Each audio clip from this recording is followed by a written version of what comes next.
Shimai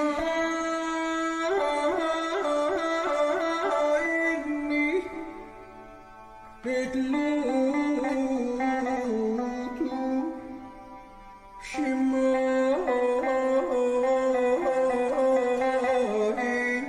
Yashi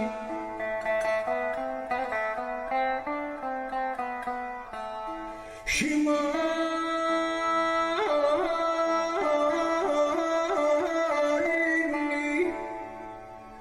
Shikut Ari Grabshi Uruk Shimai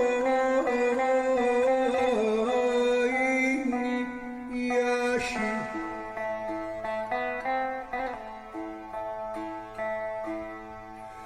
Anakku Anna Enkidu Enkidu.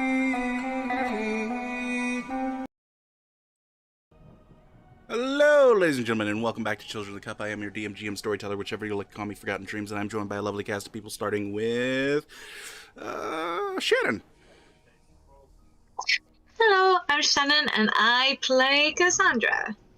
All right, fantastic. Next up, we have Azzy. Hello, I'm Asio Arcera, and I play Cecilia of Montfort with Ish as Simish, with broken arms at the moment. Yeah, super broken arms. All right, next up, Seth. You who is muted. Hi, my name is Seth, Sephoriel, and I will be playing Jala tonight.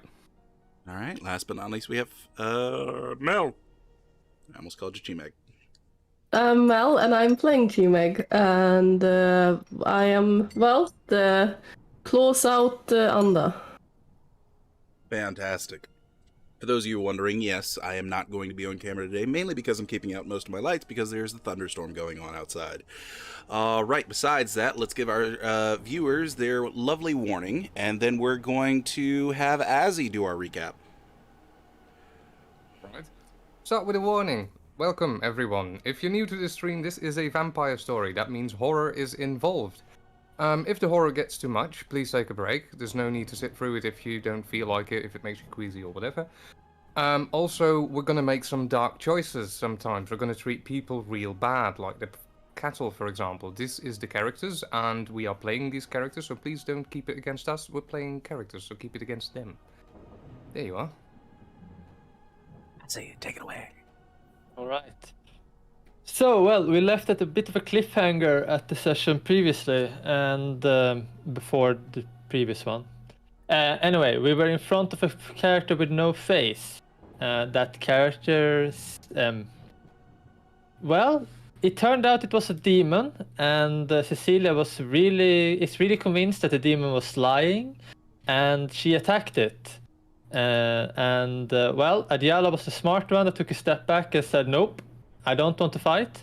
And the demon broke Cecilia's arms, and she ran away, and the demon did not chase her. But when Adiala tried to run, it actually chased Adiala and, well, basically told him to sit down in the boat and don't disturb things around him. But after some chatting, they also have some form of a meeting set up that they next day is going to come and meet her, this demon, because the demon is searching for who killed the person that we think that the demon has killed. It's a bit confusing. Anyway, Cecilia ran into Gabriel, and well, it's the enemy, but he didn't want to fight or anything. He basically wanted to go for a walk, and he basically calmed her down and well, helped her hunt with her in her state. The group chased after Cecilia, thinking that Gabriel that he was probably holding her hostage. After an awkward discussion back and forth, and Cecilia showing that she's really angry with Adiala, they decided to travel to Alexis' library to find out more about the demon. Cecilia tried repeatedly tell people you should not go to this meeting with the demon because that's a bad idea. The demon only lies. People were not that convinced that Cecilia knew what she was doing, so they basically said that some of the group said that they would go and meet the demon. Cecilia went to Habiba's dead drop to see if she had responded. She hadn't, but she had removed the message, meaning she has probably received it. And then Cecilia traveled out of city. It feels like I've forgotten a part here, something that happened. Maybe someone can fill in later. At least she met Bartholomew by the end when she was going for... Oh, that I can say. Gabriel told her about the place where you can find more knowledge about Lilith, and she's basically traveled there. But she went to Bartholomew on the road and told him about everything. And that's where we left off. But maybe people want to fill in about what their character did. Anybody? Okay, fantastic. Well, with the silence creeping in, the only important detail that I'll kind of add in it as the DM is we had two things that happened. One was during the discussion with the demon, between Ajala and the demon, it was revealed that the demon somehow knew about the Children of the Cup and mentioned that that the Children of the Cup should take care of the issue that they had in the mausoleum. Whatever that may mean. The other important thing that was revealed during the last episode was that Cecilia, her family is part of the Knights of the Black Cross, whatever that means. And those are the two DM notes to this recap. Anyone got anything else that they want to reminisce about? She did hear that these Knights of the Black Cross apparently were good to maybe have if you wanted to fight demons. So Yeah. she knows there's something going on there. Was it the demon that told me that we had a problem in the mausoleum? Yes. Okay. It was the demon came face to face to you and said, we wouldn't want your order being discovered just yet, so you should take care of the problem in the mausoleum, something along those lines. I have two more details, if I don't misremember. Alexis also said that there might be an original Bible under Temple Mount, I think. Yes. And that one might have a lot more information about demons. Since Ajala and Cassandra went there to find information about demons. And I had a second thing. Oh, right. I also remember that Cassandra mentioned in the passing that there were rumors about this coterie. Is the term I remember the term now. Diabolizing? Amaranth. Yeah, just call it Amaranth, Amaranth. Okay. That's a prettier name. That's what I have. All right. Fantastic. So, bringing us back in, Bartholomew looks towards Jerusalem and begins to move his horse into a trot as his eyes flicker from Jerusalem to Cecilia. His last words to you, well then let's go save your friends. She tries to she raises her voice as she starts to trot. I don't know if I'm in any state to go to the city. I think I need to go to the mountains. And I think you can probably save them better than I can at the moment. He would bring his horse to a stop. And I need to make a roll for him. I know that Cecilia used bodycraft to sort of conceal the fact that our arms are super broken, but I'm trying to make a medicine check with him. It's 8 dice for him. 6 successes with the speciality coming into 7. Hey, it turns out when you've been around for almost 1,000 years, you know a thing or two about medicine. But he takes a few looks over you, and it doesn't look like he's entirely sure what's wrong with you, but he kind of nods his head a bit. And of course, you can't see the expressions that he makes. All that is visible is his eyes underneath his helmet. Very well. Take the time that you need to rest. I will go talk to the rest of the coterie. And she gives him one last look, and I'm just gonna roll. Yes, I will be back soon. Very well. And with She that, turns the horse. the two of you ride off in opposite directions. Cecilia heading north towards the mountains that run alongside the Jordan River. Bartholomew heading straight towards Jerusalem, not knowing at all where the rest of the coterie is. We break away from that scene. Actually, real quick, Cecilia, go ahead and make me a preemptive survival check, just to see what your progress is over the next hour or so. And also, I'd like to ask, is Cecilia going to ride through the day? It depends a bit how good it goes. I will make the roll Okay. and then see. She probably will, though. Yeah. So This roll is just to see how good you can find various roads that will get you there quicker. Perception survival. Yeah. All right. I will actually spend the willpower because this feels important to her. Okay. So that'll give you one guaranteed success. Do I get all specs? Unfortunately, I'm not gonna let you include aspects in this one. All right. But They you have still wound get one. penalties. By the way. Wound penalties shouldn't come in. So re-roll that without the wound penalties. Wow. Okay. One success then. One success. All right. You're going at an okay pace. It's by no means the fastest way to get there, but you know, it is what it is. Your first solo adventure has a little bit of a rocky start. Yeah. Is there farms and things she rides by, or is it very like open terrain only? What you would see is, because you're still technically on the outskirts of Jerusalem, you would see that there are small townships that are sort of just barely lit by torchlight in the night far off ahead. A few farmhouses here and there dot what landscape there is, even though it's hilly as hell. And most of those farms are well separated out. Sometimes you'll see small shacks in the farmland, but many of these places have acres upon acres of land to their name, so very sparse and in between,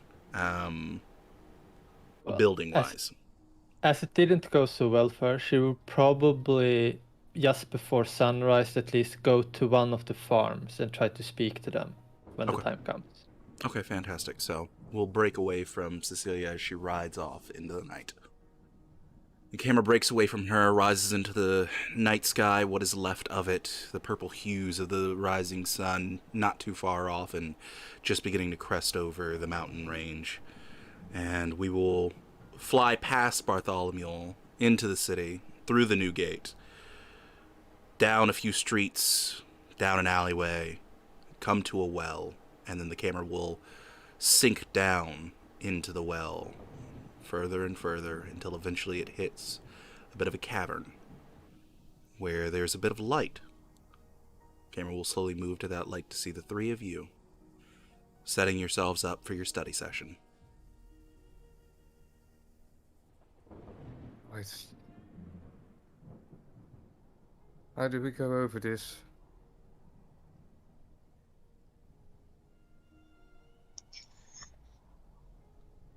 Split up the books.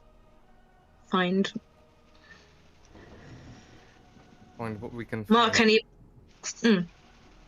jot down any page numbers that looks like we might need to delve deeper, maybe together, if you're not sure. Okay. Any books in French among these? Actually, no, unfortunately. So one of the books would be in Egyptian. One of the books would be in Greek, luckily enough, for one of you. And unfortunately, the last book is in Hebrew. Which is, can anybody read Hebrew in this group? I don't. Okay. No. In that case, Honestly, I barely read any of those. no, that's Actually, I do have some other things I sort of should tend to, so maybe you should start before, and I'll try to read the Arabic one afterwards. And I do think that once I start falling asleep, you can take the Egyptian one, yeah. Mm. I'll start with it, and we'll give it to you when I fall asleep. I honestly need to I need to feed as well. Yeah, we'll do the same, but there's too little time left. Sun is coming up soon, I think. How much time is there? Well, seeing as you are connected to the sun and the moon celestially, you would know that you have about an hour and a half before sunrise. We should have an hour and a half. Perhaps that's enough for me to find someone to feed off. So I'll focus books and I'll feed tomorrow night. I'll head out for a moment. Right? Do you want me to bring any of your ghouls down? No, they shouldn't know about this place if we want to keep this place a secret. Do you have any ghouls who could potentially read Hebrew? How far is it from here to the Painted Lady? Not that far. Not that far. The Painted Lady is probably 2 blocks down the street. If you were to head back up the rope ladder, come back out the outhouse, or if one of you were to fly out the well, it'd be much closer. I could ask them, bring the Hebrew book to them, ask them to look through it, note down the pages. Anything that mentions I would feeding like... the Holocaust. Actually, real quick, does Cassandra have Feysight? She does. Okay. So I would like Cassandra to make me a perception awareness, and then add in the dice from your discipline that involves Feysight. How do you do that? Okay, so, Awareness is 9, but how many dice do I add? Would that be 1 second. modifiers? Yeah, it would go under modifiers. Would that be just 2? So yeah, So that'd if just you be only 2 have 2. then. Yeah. Okay. And is that 6? Difficulty 6, or is it difficulty 9? 6. Okay. Like, she would say to maybe try and keep an ear out for the whole Rebasu and Haluko, however you pronounce it, demons, but she'd also just say keep a mind open, like that's a good theory, but that might not be the case. Cassandra, as your eyes glaze over the books, looking at the Hebrew book, you notice a faint aura. A faint purplish aura. Does that mean anything? Currently, with your knowledge of your powers, unfortunately, no. It has some sort of magic attached to it. That's about all you would get. If she'll probably hold it, have a flick through it, see if that gives her any instinct. So, Okay. But apart from that, So, as you pick the book up and begin to flip through the pages, you see quite a bit of script in Hebrew, as well as a few diagrams and symbols, and I need you to make me a permanent willpower roll. okay. Difficulty 6. I'm looking for 2 successes. Where is it? I never remember how to do these. How to do willpower roll. I'm sorry. Yeah, so when Where you is go it? to your dice, they'll be at the top. It'll say permanent willpower, temp willpower, conviction, so on and so forth. And you just put in Okay. the difficulty in the box underneath. What was the difficulty again? Sorry. 6. Okay. Okay. So, 3 successes. with 3 successes, as you are flipping through the pages, looking at all of this, not sure what it says, you feel something begin to grip onto your mind and latch on. Something begins to almost take over, and to the sight of both Ajala and Chimeg, you would notice her begin to slightly rock back and forth, and unfamiliar words would begin to spill from her mouth. And then she stops as you regain consciousness, Cassandra, unaware of the last 10 seconds. What are you doing? I maybe want to just- scan the room, well, the place, if something was influencing her that's down here. Chimeg, you're more than welcome to go ahead and make me perception alertness. You were saying something? 6 successes. There is And a 2 10s Yeah, and 2 10s. with eye for detail. Eye for detail, absolutely.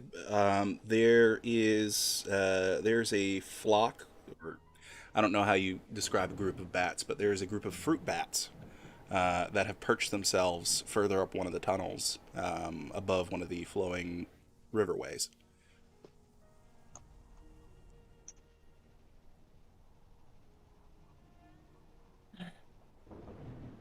I'll move over there, I guess. Okay. So you begin moving over there, and they don't seem to move in any particular way. None of their eyes are open. They seem to be asleep for all intents and purposes. But there's a good group of about 30 of them. Group of bats is called a colony. A colony of bats. There you go. Man, it would have sounded cooler if they had called that a murder instead of a murder of crows, a murder of bats. Yeah. Cassandra, are you okay? As in you... What, As in can I I what? try to repeat the words that she was saying?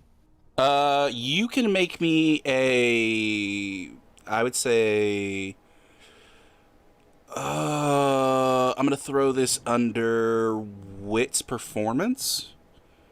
Difficulty 8, however. Wit's performance. Ooh. Would our Babylon thing not have translated the words to this It group? would not. Okay. You were saying something. It sounded like... I think that's about what you get. She just kind of looks at him as if basically... As if I'm having a stroke. No, it was like, are you trolling me? Basically, I was just, what? You were saying those weird words and you were sort of rocking back and forth for about a few seconds. As in, almost like you went into some trance or something. If that is what I would have seen. Very funny. Chimeg? Is what you said true? Chimeg has taken out her bow and is about to string it. I assume the bats were a bit high up, or... Yeah, they're clung to the ceiling, just, chilling out. Yeah, was something. There's something wrong with these bats. What's wrong with the bats? As in the bats? And, well, she's gonna try to start shooting at them if she gets the bow strung. Sure. Go ahead and make me dexterity. What is it, archery? Yeah, dexterity archery. Difficulty 6. Difficulty 7. They're small targets.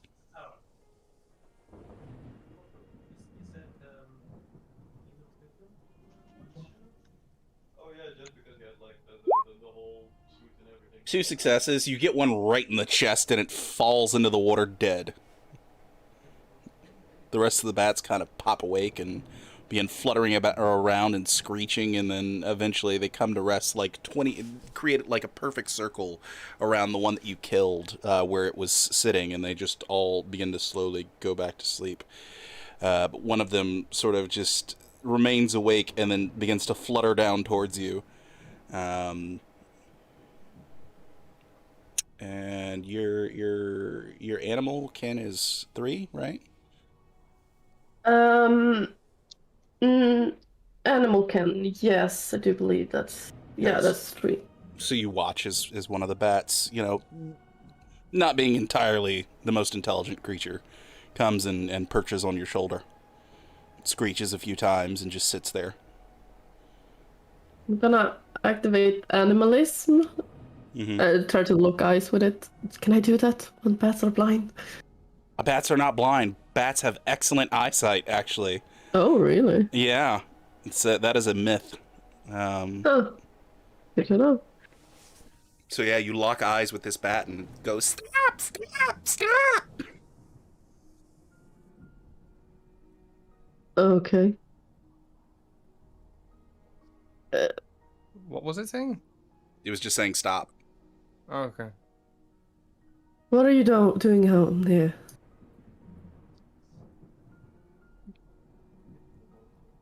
This is home! Where is your home?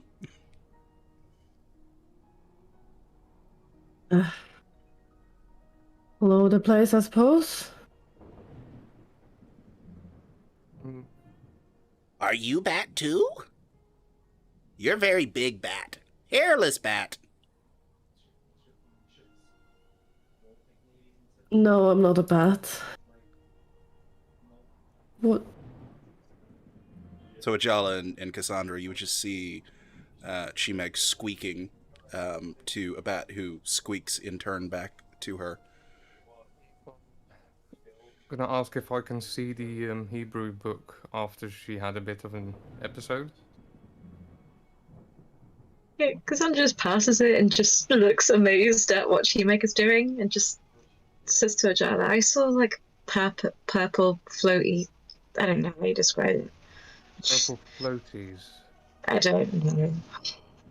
I'm gonna check the books for any ritualistic diagrams that seem to stand out like anything that I might recognize. Fantastic. You open the book once more, begin scanning through it. Go ahead and make me a permanent willpower roll, difficulty 6. Dice, permanent willpower roll. 2 successes. Successes. So, Cassandra and Chimeg both begin to hear the muttering of some weird tongue begin to come from Ajala as it begins to rock back and forth. With 2 successes. It takes a little longer, Chimeg, than it took Cassandra to get out of it, but after about 20 seconds, eventually, he stops. Ajala, you just opened the book. Nothing's happened. Do I stop paging Why does through that keep happening? what keeps happening? You did the same thing. No. Just more. Okay, so that means it has to do with the book then. I start paging, looking for the suppose. diagram still. Anything that seems occult, like potentially recognizable. Go ahead and make me an intelligence occult. Difficulty is going to be 6. And Chimeg, as he is making that roll, the bat asks you, Oh my god. if this is not your home, would you like to make this your home? Oh. Thank you for offering. We have a new spot now that Jim's dead. Sorry. Well, thank you. More comfortable down here, though. What is your name? My name is Zutu. I'm Chimeg. Okay. Zutu kind of looks up towards the other bats who are slowly making their way to sleep, and he says, everyone, Zutu speaks! This is Chimeg! And there is a squawk across the entire colony of bats. It says, hi, Chimeg! She just joined an AA meeting of bats. Yes. Has someone told you to be down here? No? Alright. Does someone tell you to be down here? No. Then we are to sit. Sure. Well, sorry about your friend. I guess I overreacted. It's okay, Jim was a dick. Good to know. I'll pick up some kind of, I don't know what bats eat, some kind of nuts or something if I have. Make Give it to me a intelligence animalkin. Or better yet, intelligence survival. There's 2 1s in there, no surprise then.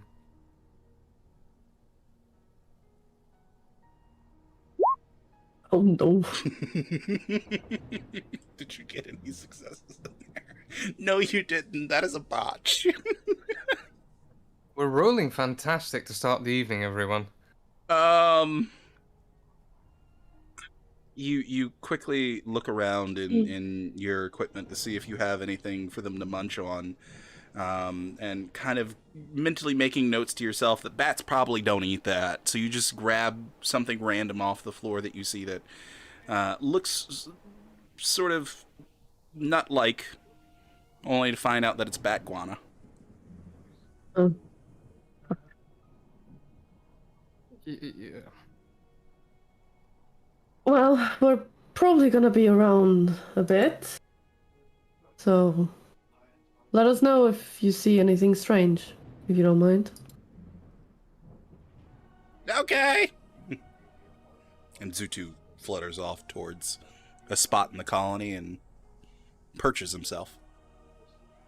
I'll head back to the others. Well, bats are insane. You hereby gain a level 1 contact with Zutu. Go ahead and add that to your character sheet. I'm not shitting you. Oh my god, oh yeah. We have a bat colony as a contact. Fantastic. Love it. At least GMAG has. It's just Suto. I mean, they're individuals too. Yeah, they Friend are. everyone. They are. Bats are people too. Yes, yes. Zutu in particular, and Jim, who was a dick. But there's no more. I can't make heads or tails of this book. I don't. And I close it. I thought it was something with the bats, but I probably not. It's a book, you say? This one, it's in Hebrew.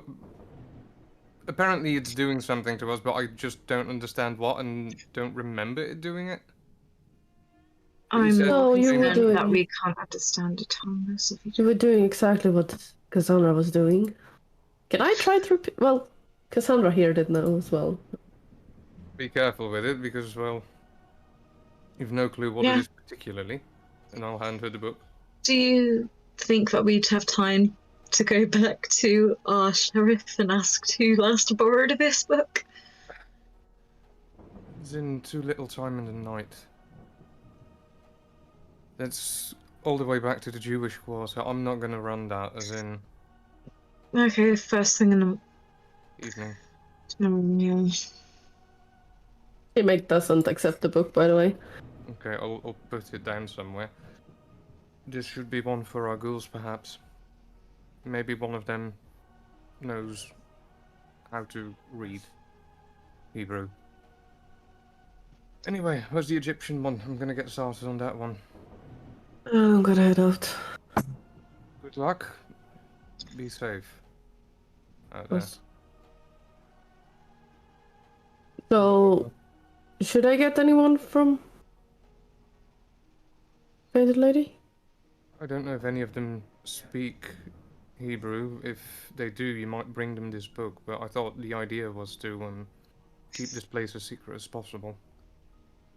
Well, I was planning on getting Rafik here so he can keep an eye on us while Obviously, we sleep.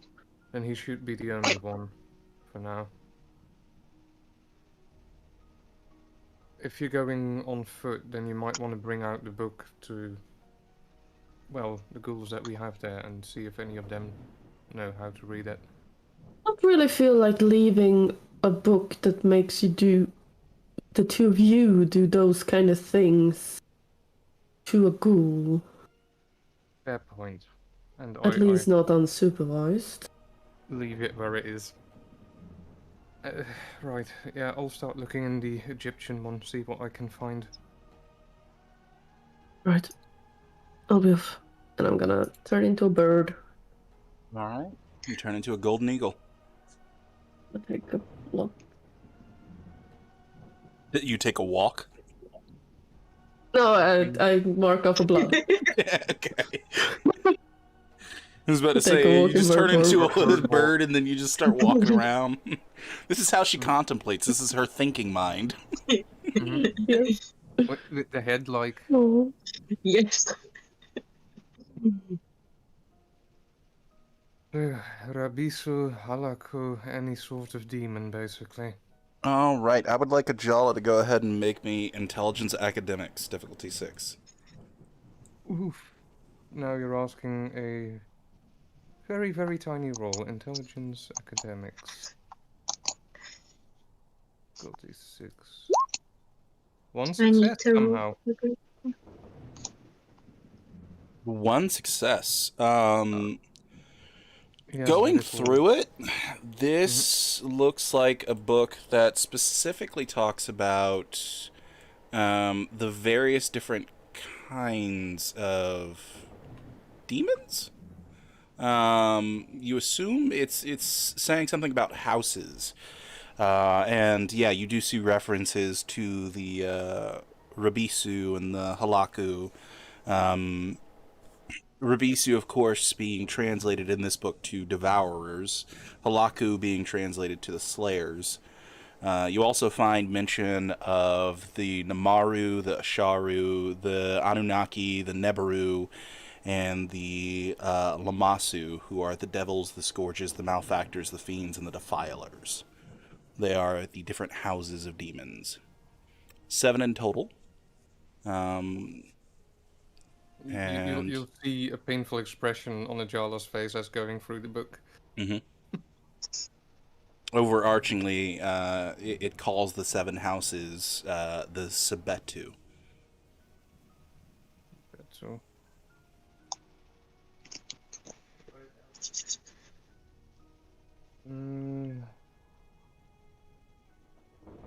You want, I can go into greater detail, a little bit greater detail about each house and give you a brief description. I think Jala only has 1.5 hours to start with because he wants to go to sleep when the sun actually rises. Okay. But he will make note of what he finds on which page. Okay. You'll see him scratching his head more often than not, trying to translate this Egyptian, which is not his strongest suit. Okay, so I can give you a brief description of 3 of the houses of your choice in that case. Right.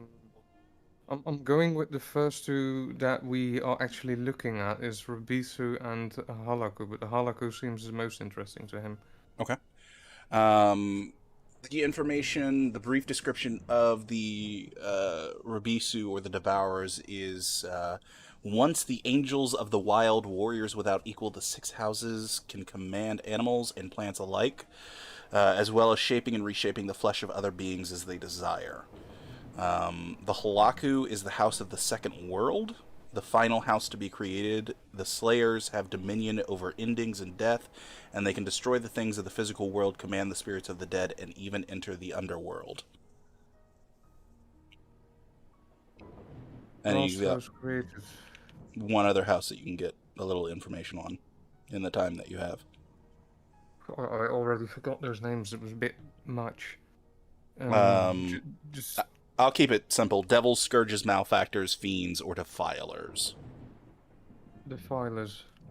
Defilers, or the Lamasu, originally angels of the deeps. The 5th house have an affinity with fluidity, giving them power over water, emotions, and even their own forms.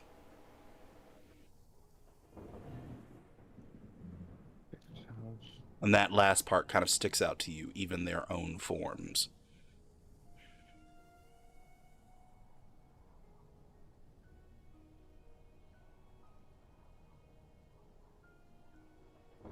I will, after that, writing that down, I'll sort of look up at Cassandra and be like, I think I might have something. Have you found anything? Has Cassandra found anything when she's looking through the Greek book? So the Greek book covers the factions of demons. They are, from what you can tell, actually, first off, intelligence academics. I'm not sure if I have academics. Your academics is 3.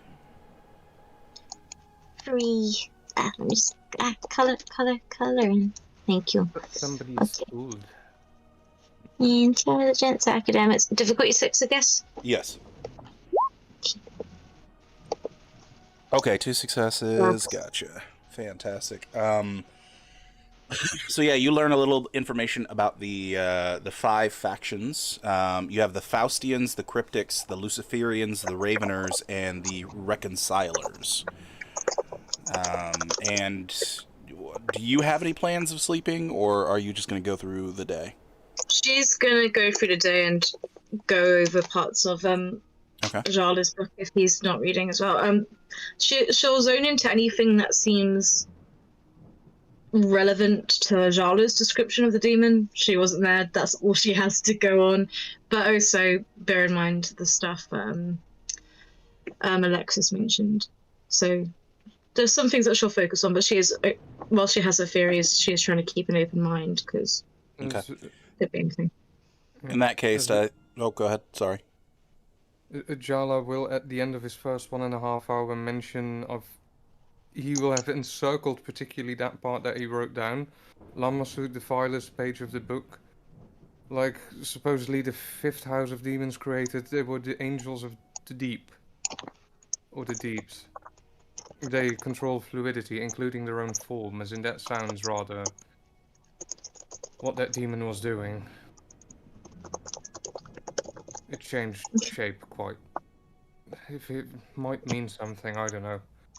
I'm gonna leave it in your hands for now, though. I need to rest, I need to recover. I'm sorry. I need to apologize. Thank you for finding this. Right. I'll be back when the sun sets. And Jala will just lie down on the rock here and just go into torpor. Okay, fantastic. What, out of the 5 factions, the 2 that stick out the most to you, in that case, Cassandra, is going to be the Raveners and the Reconcilers. The Raveners are nihilists of the highest order. These demons stand for nothing at all, except for the destruction of everything that is creation, and they feel if they've lost the war, then no one deserves to hold the prize. And the other one, the Reconcilers, for the most part, stand against the stated goals of demon society as a whole, and these demons are penitents who search for redemption from God or humanity in some fashion. And the only reason that one kind of sticks out to you is because it's like, I didn't kill my friends.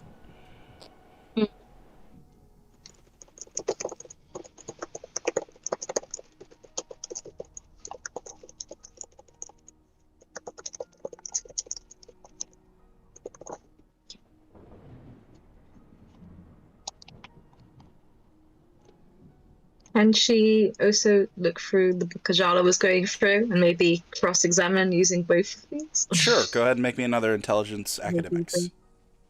And I will spend willpower. I want as many successes as I possibly freaking can get. So I will spend willpower. Where are you? Here comes 5 successes, and I get to call you the new Serafino. Oh, 3. Okay. Close enough. So yeah, you get a lot of the same information that he does, especially with those 3 groups. But if you would like to get a description of any of the other groups, you're more than welcome to ask. Does any of the other groups seem to match up to anything that Ajala said? Does the Slayers also appear to have any changing appearances too?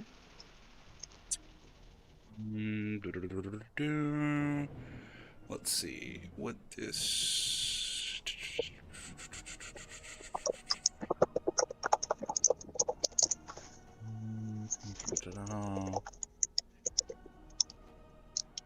It would, unfortunately, it wouldn't say anything about that. It kind of goes into their like alignment and their weakness.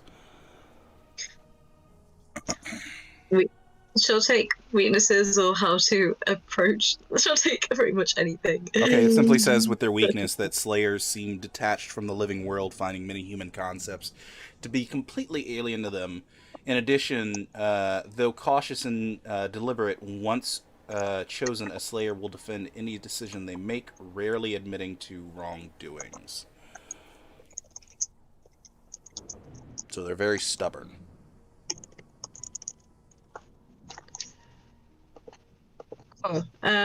And the Rabasu? The Rabasu? The Devourers. It goes into... Alright, their weakness. Devourers, while honest to a fault, never know when to keep their mouths shut. Their lack of tact can make them many enemies, even if the words ring true. In addition, Devourers tend to be manipulated by those more familiar with the ways of society. Devourers are always angry, always ready to lash out at anyone and anything that gets in their way. Slowly, though, they are beginning to realize that violence and rage are not the only solutions, that there are other possibilities, other ways to feel, quote-unquote. They were warriors once, rather than just simple-minded engines of destruction. And unfortunately, they realize this too little too late oftentimes, leading to their personal destruction. So they are essentially like the Bruja of demons. And is there anything about how they can get here? About But that is not how covered they in this can- book, unfortunately. Okay. In neither of the books? The Greek one? or... In neither the Greek or the Egyptian book is that covered. Okay. The last question? Was one or And... two, or- Hmm? What was the last question? About how they can get to our world, or if they Okay. can be summoned or anything. And what was the other one? That Namasu. the fifth house, the Defiler one. I'll ask about that too. The Defilers? Their weakness. Right. Yeah, their weakness. And specifically looking at their weakness. Mm-hmm. Defilers are much like the previous, like the Rabisu, can be easily frustrated. Contrary creatures who can strike off on tangents and drag a whole party along into a spiraling morass of trivialities. They tend to possess people caught in the throes of emotional turmoil and vanity, thus making them wrathful, defensive, and often aggressively dominant and self-assertive when they are emotionally offended. Sorry, what was that last bit? Sorry. When there's they are so much trying to emotionally type this. offended. They're Yeah, but was snowflakes. that, I didn't catch. I didn't catch. Did you say possess? I'm trying to. Yeah, they tend to follow, possess and people it's- caught in the throes of they emotional tend to- turmoil or vanity.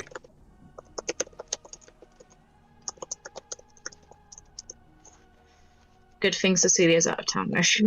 Cassandra does not say that. But she might think it just a touch. Okay.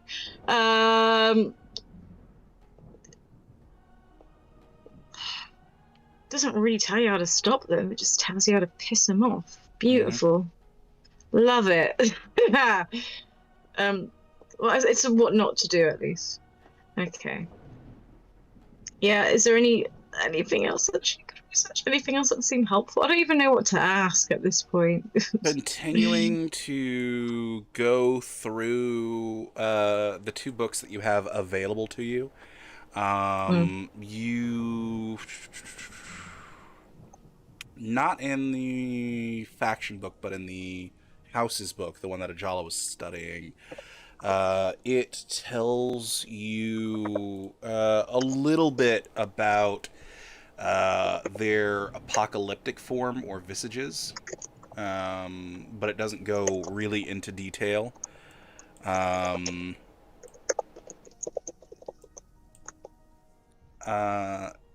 There would be some notes under this section where someone has like clearly scribbled in that they are nigh invulnerable, and seem to be completely immune if or resistant to any form of mortal damage whatsoever. And there's a little subsection of him describing 12 mortal knights attempting to kill a demon, and despite cutting it hundreds of times, it seemed to be completely unaffected.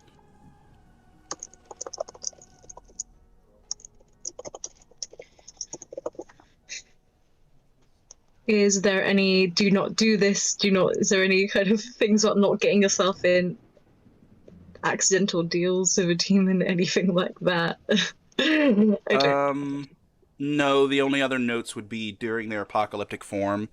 The person would mention that they seem to act much like the lupine, in that they cause mortals to either flee or fight in a form of extreme panic.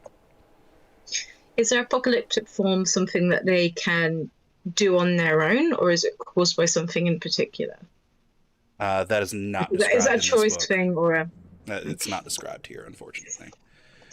However, it does go into some of the common appearances of their apocalyptic forms or visages. Mm-hmm.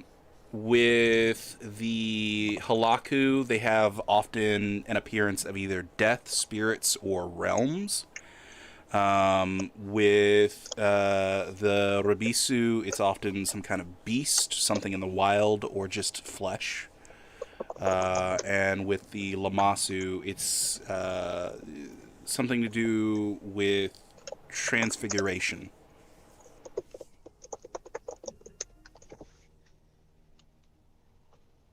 Okay. So...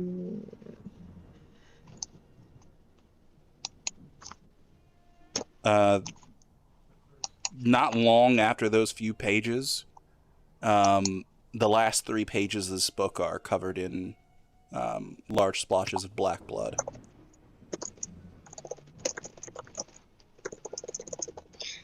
How fresh? Not at all fresh whatsoever. If you would like to, you can make me an intelligence medicine to see if you can date it. But without any tools, I'm going to ask for a difficulty 7. Was it, sorry, intelligence? Intelligence medicine. I don't remember, have I done medicine already? Have we figured that out? I Let me cannot recall. check for you. Medicine. Have I got that colored in? Yeah, I've got one. Yeah, you've got one. Okay.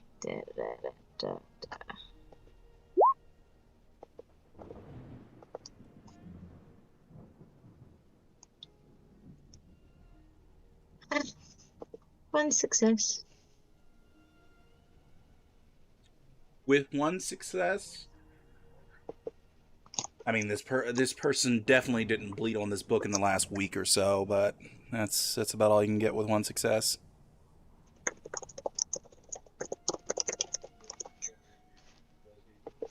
Does it look? I was gonna say, no way you can just scratch the blood off and see what's underneath. You can try. With her intelligence, would she think that a good idea or not?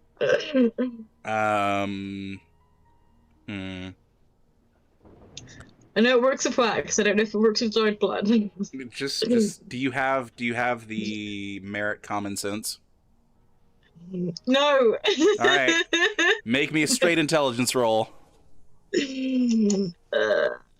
Just how do you do straight intelligence? Give me 2 seconds. I'll figure out. Is common sense a merit? Yes. I believe it is. I I might can go double invest check. in that merit. Isn't that common? It is. It's merit. Yep. It's a merit, perhaps, of storyteller warnings every once in a while. What is it? Just I might invest in common sense. 1 success. I mean, you could certainly try. Then just try in somewhere that's not likely to damage the brick first. She'll try in the court. She'll try. Okay. Hold on, I'm gonna touch your sheet real quick. I would like from you dexterity, legerdemain. Wait, have I? What does your legerdemain look like? Where's legerdemain? I don't know if I have any. You Do have I have 2 any? dots. You have 2 dots in legerdemain. I have 2 dots in legerdemain. Okay, dexterity, legerdemain, and I'll. Fuck's sake! I'll do a pack. because I don't want to ruin I don't want to ruin what's his name's bug. Is this 6 again? Yes. Yeah, and fucking bye willpower.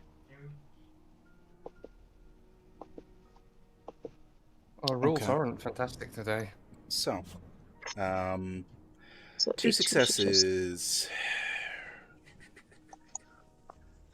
You very lightly with one of your daggers begin to just lightly scrape away at the dried blood on the pages.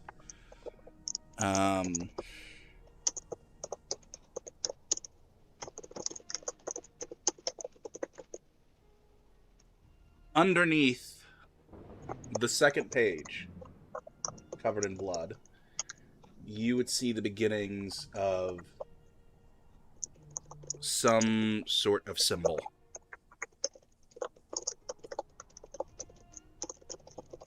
Oops.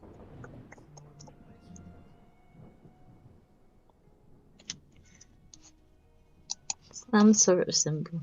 Mm-hmm. You would have to risk scratching more blood in order to reveal more of the symbol.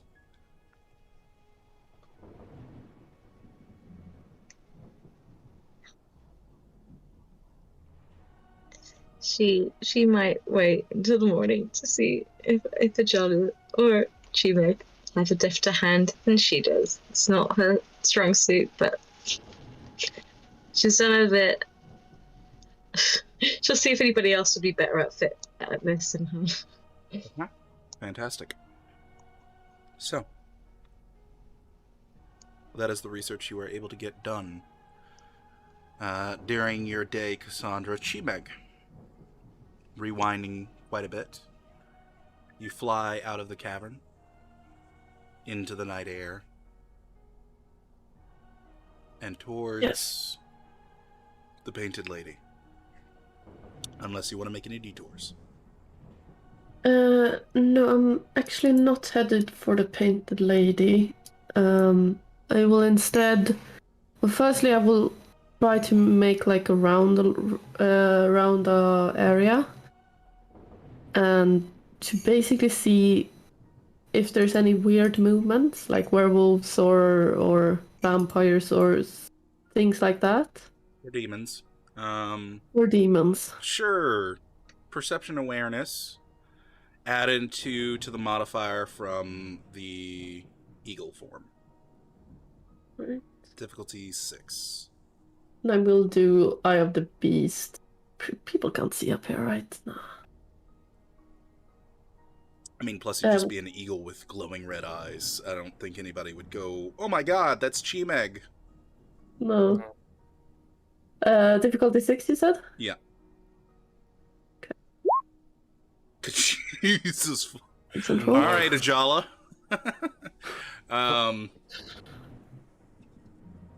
With 5 successes. As you begin to swoop over your territory,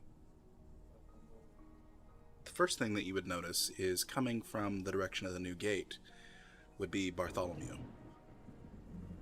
The next thing you would notice is that above Bartholomew, maybe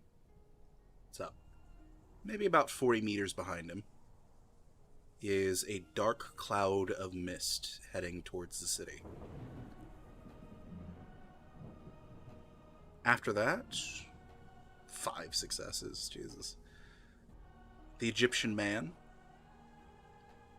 who you've identified as the leader of the Silver Fangs, is cautiously making his way down the street and towards the Slaughtered Ox.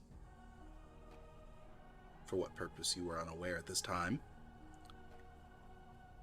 And last but not least, an old friend, a Nosferatu, crouched down in a dark alleyway, his eyes aglow red, staring daggers into the back of your Egyptian friend.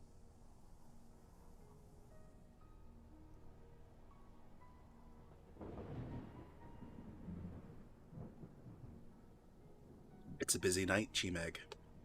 What do you want to do? Well, she did have a plan, but she's more worried about that cloud than what you all knew. Intelligence, occult, difficulty 6. You know what? I'll give it difficulty 5. I'll be fine. Intelligent occult. I don't have an occult, but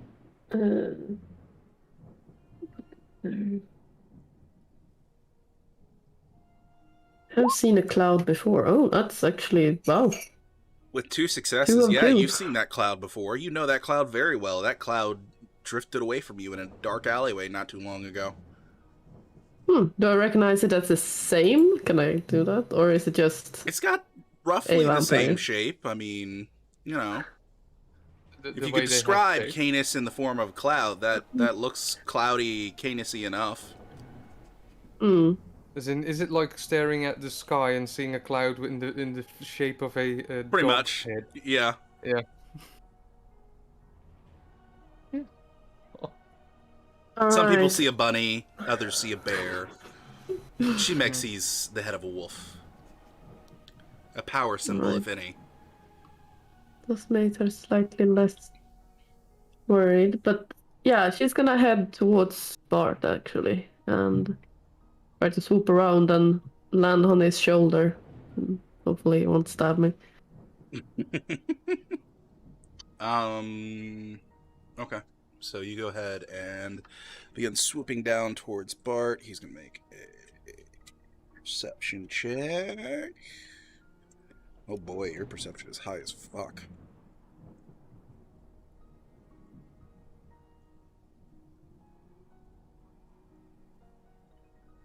But you rolled 3 ones, so that only comes out to 4.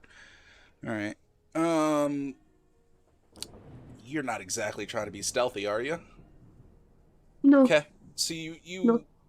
begin swooping down, and you watch as this pair of red glowing eyes glares up towards you as you begin swooping down. And you can see that he begins drawing his short sword, and he's going to try and figure out if he can recognize you. He does not have a good dice pool for this.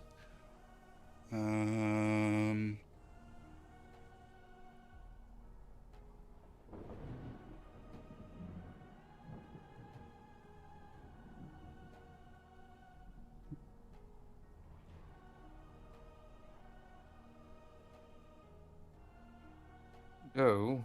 Okay. Ew. Still, though,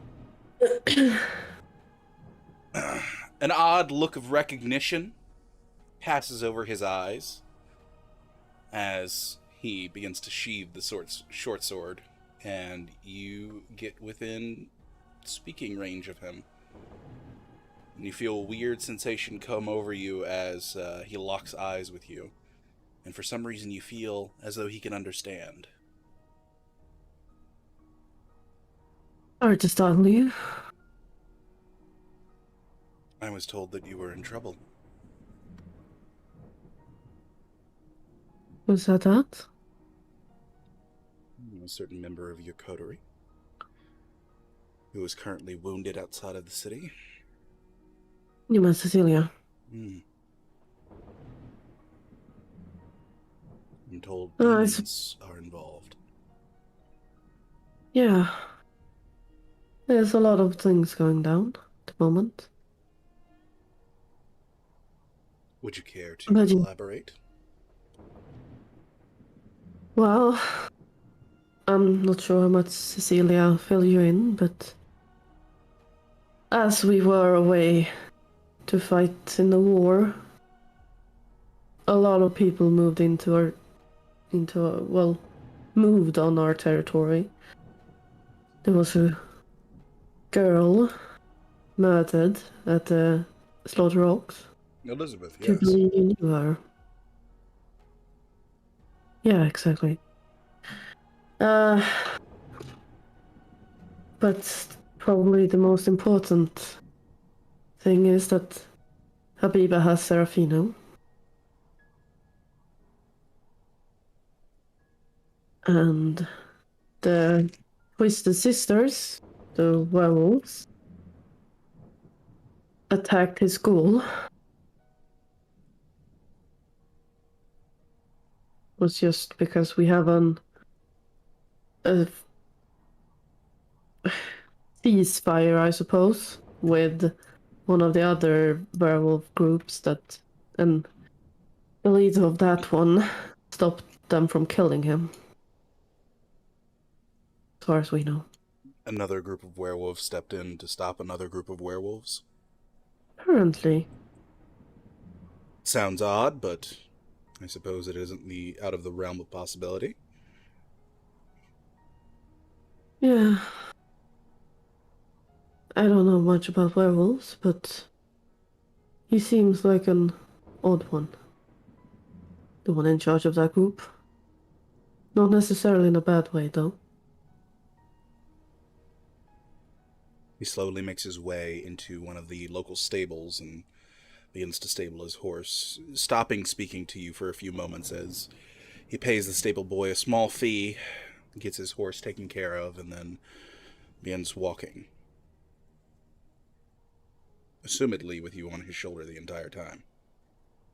Yeah, unless he tells her to not, she will stay.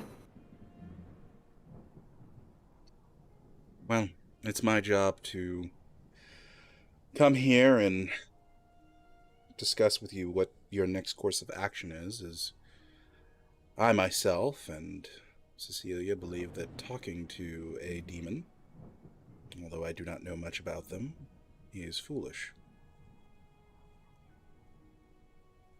Yeah. I don't know much about demons either. I think that, though, that Cecilia might be the one who does know something, so...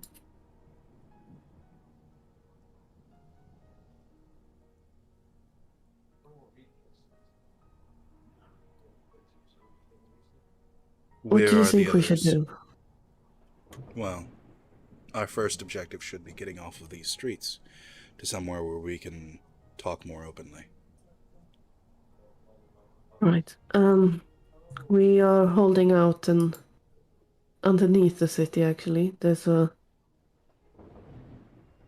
passageway in the outhouse near the Jaffa Gate. Show me. Yeah, and she will do so. Okay. And he will follow you. Do you take him to the well, or you said the outhouse? Yeah. You go ahead and take him to the outhouse. Down there. He kind of looks at it for a few moments and goes, I was not expecting this, but all right. How does one go about Their business? Yes. She will explain how to open it up and then say, I will take another way down, though, so I'll meet you down there. Very well. Ajala sound asleep. Go ahead and make me perception, alertness, difficulty 9. Jala? Yes. Okay. This might trigger on your danger sense, is what I'm hinting at here. Perception, alertness, difficulty 9. I will deactivate all specs because I'm not actively using that. Correct. There we go. One success. Sorry.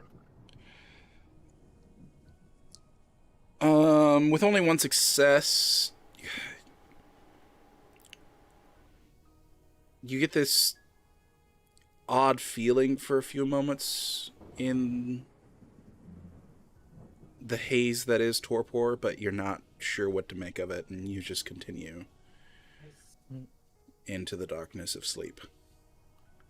Cassandra, on the other hand, as you are reading through the books, and at this point you would be cross-referencing the Egyptian and the Greek book. You would hear the lid to the outhouse open, and a set of heavy chainmail greaves begins making their way down the rope ladder, soon followed up by the rest of a body.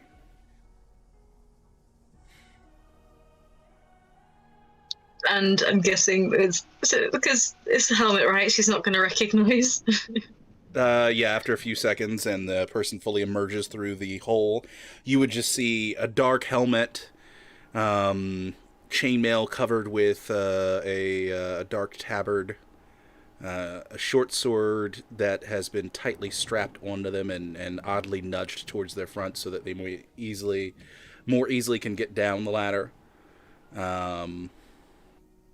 Unrecognizable, unfortunately. Yeah, she will bite her tongue for them to say anything first because she does doubt she'd win in a fight like this. And hey, if they speak, if they look at her, she can always try and dominate them to go the other way. So she's not gonna, she ain't gonna try and make them enemy immediately. She'll just carry on doing what she's doing. So, a few awkward seconds go by as this individual does their best to climb down a rope ladder. Not the most stable of platforms to climb down, I might add. And in that time, you hear the fluttering of wings come from behind you further down in the cavern. You look over and you can see a familiar bird make its way down. And it's about at that time that the individual going down the ladder drops to the ground the rest of the way and turns on their heels to reveal a set of glowing red eyes that pierce through the darkness. Ah, Cassandra. I'm glad it's a familiar face. I see Ajala is passed out. Interesting. It's been a long few days. Well, I Cassandra think he'll will want to be do up for this her conversation. Sorry, go ahead. Can you state your name? And she will be doing her lie thing. We're dealing with demons who can change their shape. She ain't taking no fucking risks. Well, I believe the name that I gave you was Bartholomew. No nosebleed. And our first meeting? Okay. Still, that still could technically be that could technically be, first time he's given you that name and he's given you a name before you, so she's going to say first meeting. All right. He will describe in great detail your first meeting. Sorry, I just have to go BRB for a few moments. I'll be right back. Okay. You watch as the eagle swoops down one of the tunnels, past the bats to scope the area out for a few moments. And if there's no nosebleed on the first meeting, she seems satisfied. Well, thank you for paying us a visit. Feel free to make yourself comfortable. He makes his way over to Ajala, and Ajala, you are finally awoken from torpor with a few nudges. What is going on? Thought she Meg was getting food. I didn't know she was going to come and find you. It's good to see you. Bartholomew, what are you doing down here, of all places? And I'll try getting up. Okay. I did already spend 5 points of blood and 1 point of willpower. That is fine, yeah. Okay. Yeah. You get those first few moments of like, I've been disturbed in my sleep and I have sleep paralysis, but that quickly wears off as you are able to get yourself up. What brings you back to Jerusalem? Well, I ran into Cecilia on the road, and she tells me that the coterie is in danger, and that you have been interacting with demons as of recent. How's she faring? She's worse for wear, but she'll be all right, in the eyes of a mortal at least. Why isn't she with you? She is resting, as best she can. Well, I wasn't there, but Ajala was. Was your power still on? Yep. Nosebleed. Nosebleed, beautiful. She'll just say... She'll just kind of touch it, just shrug and say, is she in any immediate danger? No. Does it stop? Yeah. The nosebleed stops. Well, at least she brought you our way. I can appreciate that. Chimeg, you eventually fly your way back through the tunnels and come to land next to, or on the table, your choice. Next to. And I'll Okay. go back into Chimek. All right. There's the popping, cracking, and splitting of bone and flesh, and Chimeg emerges. Right. Danger, yeah. She's probably also told you that our territory has been quite under attack since we've been away. They took Serafina, at least Abiba did. We're being disrespected left and right. As I do not remember the name of his ghoul, gone into a state of delirium. Don't think so, right? Not delirium per se. He was beaten up quite badly, but Only running through the blood, but not yet. I ask because when one with a strong bond of the blood loses their caregiver, oftentimes that individual is met with a period of insanity. So if he has not gone through such a state, it suggests that Serafino is very much alive. at least And that is his good news. essence still is. His body is dust. One of the powers Apparently. of the Azimite. Yes, Abiba took his heart. I believe last time I saw this power on display, one of you had such an object within my household. Yes, I'm aware of that. Interesting. Also, yes, Cecilia and we ran into a demon which we suspected to be behind the murders, or well, the murder at the Slaughter Docks. However, the demon seems intent on finding whoever's behind this rather than being supposedly the ill-doer. Don't think I should take it at its word, but still it's better to get away alive than argue with it and be destroyed. What better way to do that than to stay far away from it and not talk to it again? As I am told, you are looking to have another conversation. I know not why. If it actually Well. can help us find the person who's responsible. The one who murdered poor Elizabeth did so in Hakon's image and did so while making it look as blatantly like our kind as possible. The humans mentioned one of Hakon's description and mentioned it was drained. Her body was drained. Demon is a shapeshifter as well.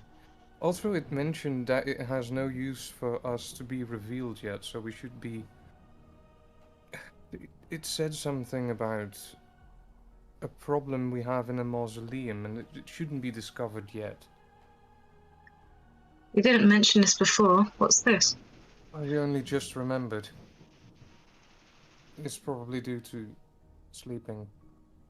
That it mentioned something about we having a problem in a mausoleum, but I wouldn't know what that problem is. And to deal with it unless we are discovered as what we are. Do you think it was talking about the mausoleum that is being excavated? It's the only Wait, mausoleum I can think of. You can't You think- see Bart's face, but his eyes show a look of confusion. You're saying that this demon doesn't knows wish us that to we be are revealed. children of the cup and does not If it was- wish for us to be revealed. If it's that what they were talking about, because I don't know if it was talking about that or just the fact that we are Canaanites. But the only mausoleum that I can currently think of is the one that is being excavated by Boniface. There are several mausoleums here within the city, in the cemetery, that I know that Adam guards over. I should more say lords over. Is But there beyond any- that, that is the only recent mausoleum that is being excavated or investigated in any way that I know of. The only other thing that I can imagine is... But that's a wine cellar where the corpse Why of would a demon Elizabeth- care about the machinations of children of the cup? I How would it know? There's a group called Reconcilers. They are against the goals of demons as a whole. We want redemption from God and humanity. Maybe it aligns with that. Sounds like we don't just have one. It sounds like we have at least 2 demons. If a demon like that is on our path, then we should praise ourselves as lucky. But the question is, what sort of demon are we actually still dealing with?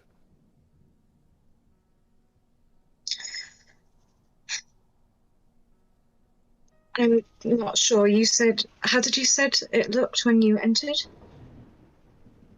When I entered what exactly? When you saw it, what did it look like? It looked like Mara for a split second. Changed shape to the form of Hakon. Then it was different, and we lost track of it again until we opened the door of the place it had entered. And then it had no face. Blank Not features even entirely.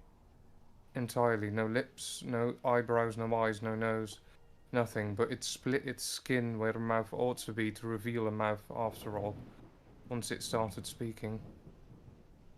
Rows of teeth. Like of a shark.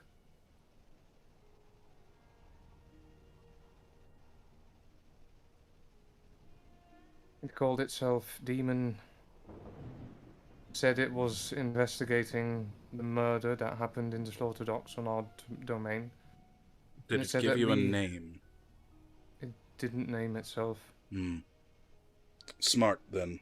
Usually, at least from what little I know, names are very powerful.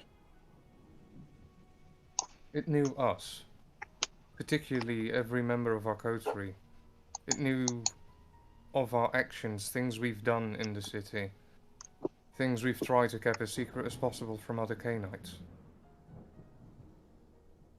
And it didn't want us to be revealed, and then it mentioned this mausoleum and that we should take care of that problem lest we are revealed. Whatever that means, and I'm starting to fear it might actually involve the mausoleum that Boniface is digging at. This suggests that it has connection to your coterie, that in some way it wishes to manipulate it for its future gains.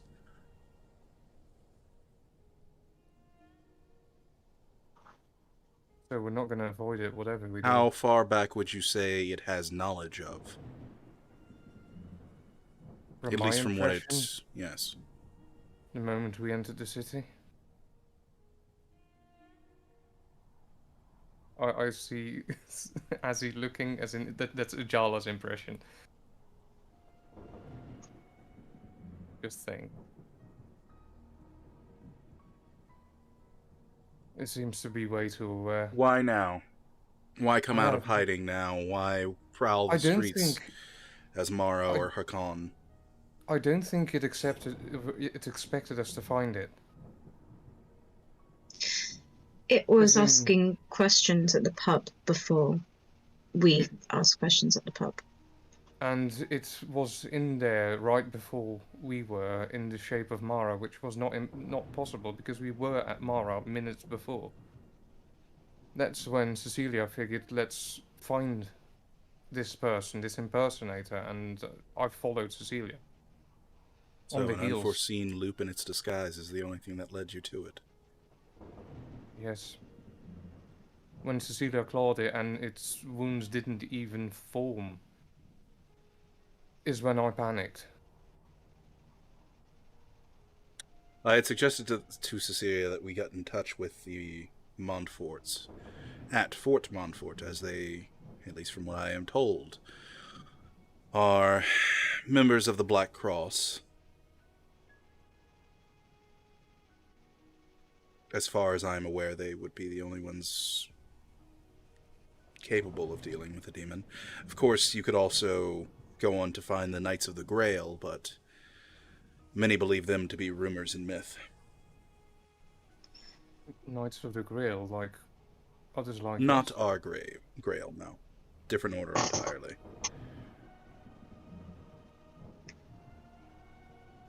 Ajala What will about ask Elizabeth's about the Black murder? Cross. Sorry. Awesome. You go ahead. Something that Ajala- must be investigated and certainly covered up. Something that we can't let the mortals discover the full details about, certainly, but... Mara and I had a bit of an idea when it comes to whenever we find whoever did it. As in, whoever did it seemed to have used a tool to make wounds that appear like our bite. We would like to plant that tool on the Bishop of Darom and have it discovered on him. Have him be made out as a fanatic that wishes to continue searching for ghosts where there are none and taking desperate measures just to keep going.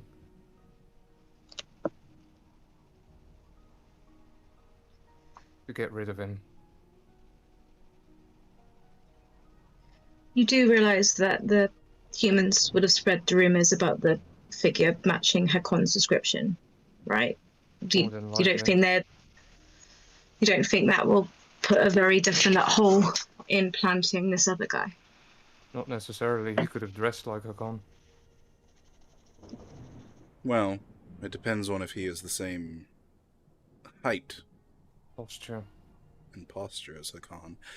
However, he could always have hired someone to do it, and it would go a long way if you could convince an individual that they were the one hired. Ophelia has contacts with some of his men. Then I was hoping that once we planted that she could talk to the knight that works with him. Convince him that the bishop is mad. That would solve one of your issues. That still leaves the issue of a demon. Yeah. Which honestly I don't know how to deal with. Now that I know what details I do know, I would say that your best course of action is to stay far away and learn as much as you can. Because either way, if you abandon this investigation and simply plant evidence on the bishop, Then we it still seems don't this know what demon to do. still looks to come after you in the future for one of its plans down the line. If you go after it, you must seek some way to destroy it, of which I have none immediately for you. Is it wise to ignore its meeting? Won't it be angry with us? I don't know. Why do we find it again? And I still think there's more than one. I still think there's two, at least. If there are two, Well- then are we suggesting that the second is the one who is committing these murders, who is being hunted? Your demon that you ran into that broke Cecilia's arms, is I it an don't know. investigator? Honestly, At least if there really is two people, if what the demon said is true, then we just need to stay out of it for a moment, and hopefully they will deal Destroy with one each another, other. but to what extent? But who brought the It first destroys one? the other one, and it still Why would remains in the demons be city. interested? we don't know if there is a second demon even. We don't. This is No, but pure theory. like to disprove the theory. Well, if someone wanted to frame Hakon in our territory because they knew that we'd be hot-headed. You wanted to confront him immediately without an investigation. I don't think that they put it in our territory for no reason. I think they wanted that reaction. Whatever's happened here is planned, that much I agree with. Sorry, I don't know much about demons. Are demons of your god? Are they... According to the myths and according to what's in this book, yes, it should be, but Because the only thing I've heard about demons are stories of dark spirits, not necessarily of the Christian god. well, again, as in this is all speculation, we can't really know, but what the book says is that they were ones that compared them to good spirits that became bad spirits after defying the will of a higher power. Also, the interesting thing with the book, perhaps we should let Bart know. There's this I would one of the suggest books that we anything borrowed. you let me know immediately regarding this. The Hebrew book has a weird effect on us. We don't know We what, speak in tongues we can't understand in each other. and we don't Well, don't remember it remember. ourselves. And None that of you point speak that we- Hebrew, I take it? No. His eyes sort of roll in his helmet as he makes his way over to the table to look at the books and says, "All right, I take it is this book." Yeah, the Hebrew one. Okay.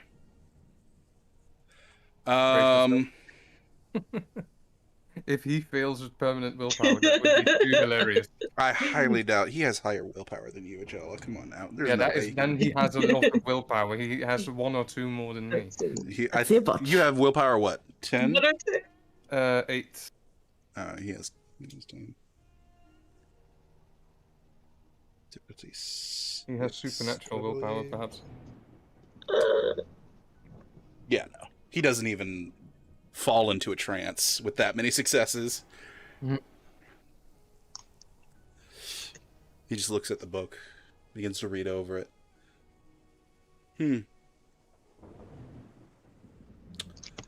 Interesting. That word, we hear that word a lot. Please do share. Well, it's not exactly something that tells you a whole lot about demons, but this is, how should I put it, a brief journal involving Lilith. Julia would be more than interested in that. There are only 130 pages in this, though. Quite a few interesting diagrams. Mentions of various different rituals. Nothing complete, though.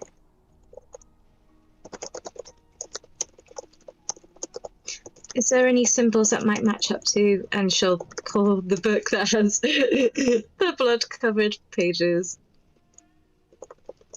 What is that? I was trying to scrape it off, but I didn't want to make a hash of it. If anybody's more The delicate symbol that than is I am. partially revealed. Can I recognize that? Or Unfortunately, beginning of it? no. The part of it that is revealed is like, it doesn't give you much. And he looks at it and begins flipping through the pages. We would have to peel away more of the blood. However, you risk the fact that that blood is so old, it may peel away the ink as well that it was written in. Okay. Is light yet coming into the water well, basically? Into the well, yes. There would be the first few signs of light, as enough time And I has passed. carefully hold up the book and hold it against the daylight that is showing through the well. See if I can see through it. Probably not, but I can still try. Interesting. I am not an expert on how Cainite blood reacts to sunlight. If Azzy could fill me in on what is about to happen. I wouldn't hold it in the light, but up to the light so that I can see through, basically. I gotcha. I mean, direct sunlight, the Vita of a vampire is still cursed.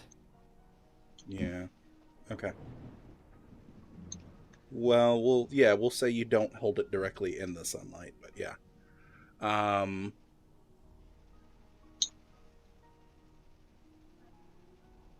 Trying to use the sunlight. Go ahead and give me.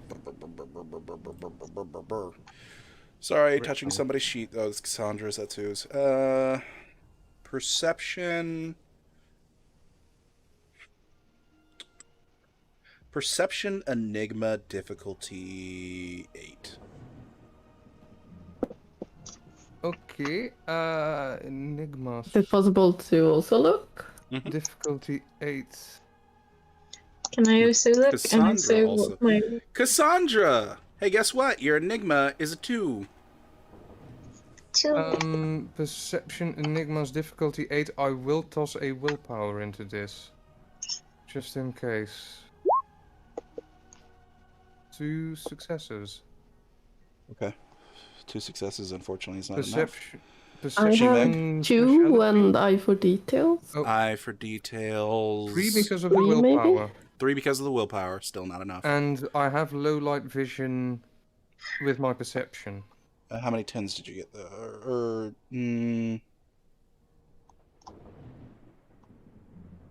Oh, that's Chimag who has. Chimag, you would have been brought up to yeah. 3 with your stuff, which unfortunately is not enough to crack this, as you need 4 successes. So, what I will give Chimag in this instance is the symbols that you see before you seem to unnaturally shift in the blood, forming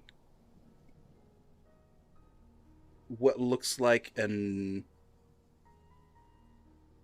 octagonal shape of various different letters and symbols, with the part of the symbol that was revealed remaining there. The part of the symbol that is revealed would be akin to if you've ever seen the symbol for Chaos United in 40K. It looks a little like that. Not entirely, but it looks a little like that. Okay. Yeah, I thought Chimag's role was my role, so I was mistaken about the... I got you, yeah. No, you're brought to 2, Seth and Cassandra. The 2 of you with only 2 successes, the only thing that you would get is that symbol. You wouldn't see the rest of it. Yeah. We Shifting. need someone with more skill to remove this blood, but it's going to be a very finicky job. It's shifting under the blood. Why is it doing Shifting. that? Do I 'Cause- know anything about shifting symbols? Intelligence occult. Go, let me see. But the part that was sent on the blood, is that also shifting to me, or? The part that is partially revealed from the scratching away of the blood is the only part that isn't moving. The rest of it is all moving. Jesus. That's a pool of 7 dice, people. Botch. Oh No. shit! Did you get any successes in there? Hold on. No. Nope. No. Ajala, you ironically get a massive nosebleed, and blood also begins to pour out of your ears. Oh, God, what is this? You alright? No, this is not normal. What the hell is happening? Go to the water and like wash yourself up. Are you in pain? Yeah, no, as in, it feels nasty where it's coming out. Wait, one moment, I'll go to the water and start cleaning. Start my cleaning face it off. Yeah, it comes off easily enough, and And the blood I flow will does stop. close but, wherever it's coming from actively, like... Mhm. Oh, I don't like this book. you know, ice, as in, ice is served in this city every once in some places, I'm guessing, as a rare thing. It is a rarity here in Jerusalem, but yes, I have had it before. As in, it just...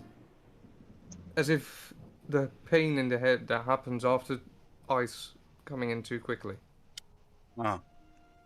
Okay, hold on. Your DM has to look up a power. Hold on. Let's see here.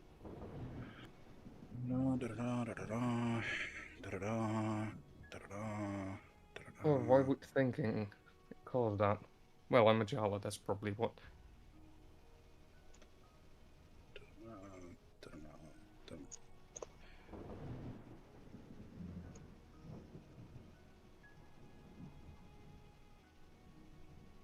Nope, totally worthless. Alright, good to know. So he won't do any of those things. No clue. Oh, Was... It had 8 sides to it, at least. But it's not. Why is it only shifting under the blood? The one part that is revealed is not. I don't know. So, something to do with the blood then, as opposed to the markings? Is that a property of the blood? Maybe. Jill just A throws his question hands for in the air like, Tremere, no of idea. which I know none to truly trust. Yeah, Mara is the closest answer we have. I but would not trust Mara with this. No.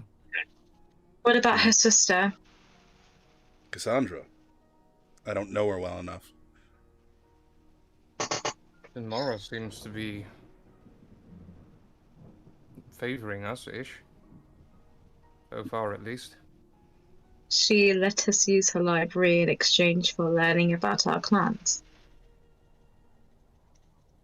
Yeah, that, and she Mm. basically let Cecilia get away with something I created quite easily, and when I offered to fix it myself, she stopped me. This brings up an interesting question. What, you said you saw something when you looked at the book? Me? No, Cassandra. Oh, yeah, like purple. I don't know. She just kind of gestures with her hand, unable to find a word to describe it. Mhm. Like a purplish haze that covered the book. Yeah, like a floating hazy thing. Yeah. I never inquired about your clan. Has that been revealed to you? Ish. Officially, Cecilia would just say the Sombra, but what was the term used? I don't think Cassandra would have remembered the time Kia said, to be honest with you. But she wouldn't mind just showing the tattoo. Okay. If nobody else will say the actual name before she can remember it. So you go ahead and you show the tattoo, and he goes, a Kassid. Or Kisayid, or however you want to say it. Interesting. Rare. Would like to meet more. I still know next to nothing Last about them. I heard, Ajala had a run-in with one. Let's try and forget about that, shall we? Don't I think forget, it you would said be you'd show me quite useful. if you ever see her again. Yes. I don't know how useful my run-in with a Kassid is, as in, I thought they were mortal. When it comes to the particular subject at hand, I do not know, but I think it would be perhaps a good thing if our Kassid would run into another Kassid. She could certainly learn a lot. I could tell you what she looks like, but I start recalling her face, which I somehow remember way better than I should for a woman's face. Because of Kassid magic. But yeah, she's trailed around by a few Nosferatu last I saw her in that particular alleyway over in that particular region of the city. Of which one decided to turn me into a smooch. Well, smush. My armor was completely wasted, as was I, but yeah. I'm not entirely sure if she's eager for visitors, considering the Nosferatu guards. So, later tonight, you have an appointment. Once the night sets in, yes. I think just leave them to their own accord for now. We have to focus on getting Serafino back.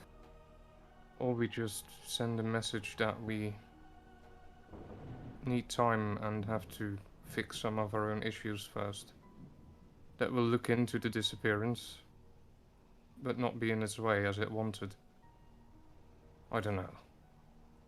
if I'm not entirely sure how it will react if we don't show up. And I don't want a even more pissed off demon showing Well, up in the middle of the day or if night. truly its intentions are to investigate the person who is murdering individuals in this case your territory, I think you not showing up will be of little concern to the overarching goal. Let's hope that that is true in that case. You are more than free to do so, or show up if you will. I will not chain you to a bed, or any of those things. I realize that meeting with it is about as stupid as probably not meeting with it. The thing is that we just have nothing to go on. You also Except them. don't really have any leverage. No. As for the mausoleum problem, if it is about Boniface's diggings, then what can we do about it? When it mentioned the mausoleum, did it mention any other details? Our problem in the mausoleum. I think those are the words I recall.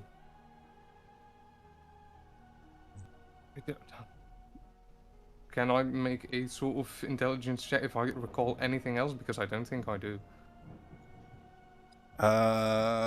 Wits.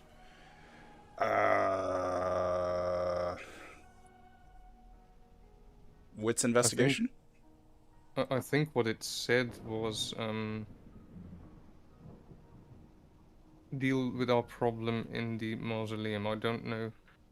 I don't think I remember anything else being said. Investigation of all potential things. Oof. Difficulty 6. 1 success. One success.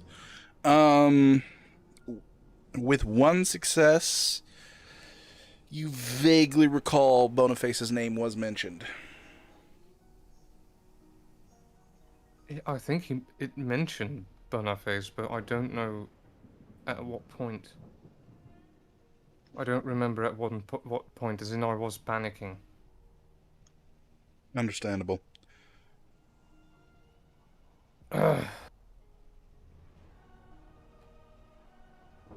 Well, Oh, no clue.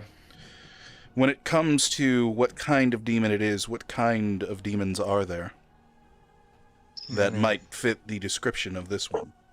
Do we have that information? I'm going between more red. We try to. You can just call them by their common names. Bezos, Lamasu. Yeah, but you talked so fast during that I could barely type correctly. So, the Rebecca's Lamasu were the also Lamasu. defilers. Yeah. A slayer or a devourer. I was thinking more Haluku earlier, but going by the shape he saw might be more of the other two. So yes, the slayers of the Huluku, the devourers of the Rabisu, and the Lamasu are the defilers. Jala thinks defiler, considering the way it changed shape with such ease. But then again, probably other demons are also capable of doing such. As in, it seems the most obvious in first impression. Therefore, not necessarily the correct one. And the Lamasu, it is known to obviously change shape. Is that what you have read, or? According to, I'll look at my paper and at the page, and I'll flip open the Egyptian book and go to the section where I found it. Yeah, you go to that section, and yeah, it does mention that they are the ones who are most commonly associated with changing their own forms. This is why I think it might be one of those, but then again, it's also possible that it's one of those slayers, one of those halaku. Well, I find in things such as this, usually the simplest of answers is the correct one, except for when it comes to a Canaanite who has seen many nights. Are demons not much the same then, in that regard? You ask a question which I have no answer to. Either do we.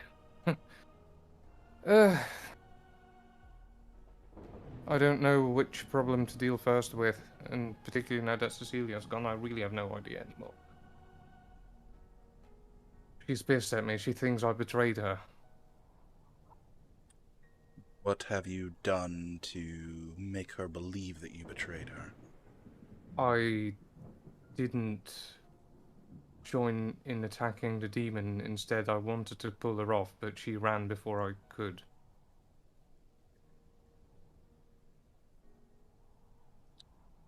When Cecilia attacked this demon, was she her normal self? She was her beast, I think. She was not in control. Did at any point this demon seem to make any motion, say any words that seemed to cause this?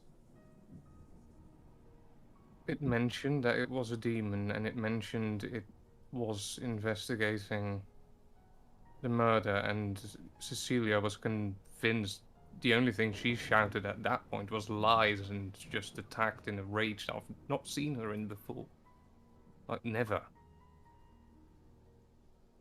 Not seen her like that ever before. I think in her mind she already knew that this demon was responsible, whether it was or not. I don't know. When she ran, the demon didn't follow her. I tried to get away and it stopped me. And that's when it spoke further. About this mausoleum and about Boniface and all the other things going on.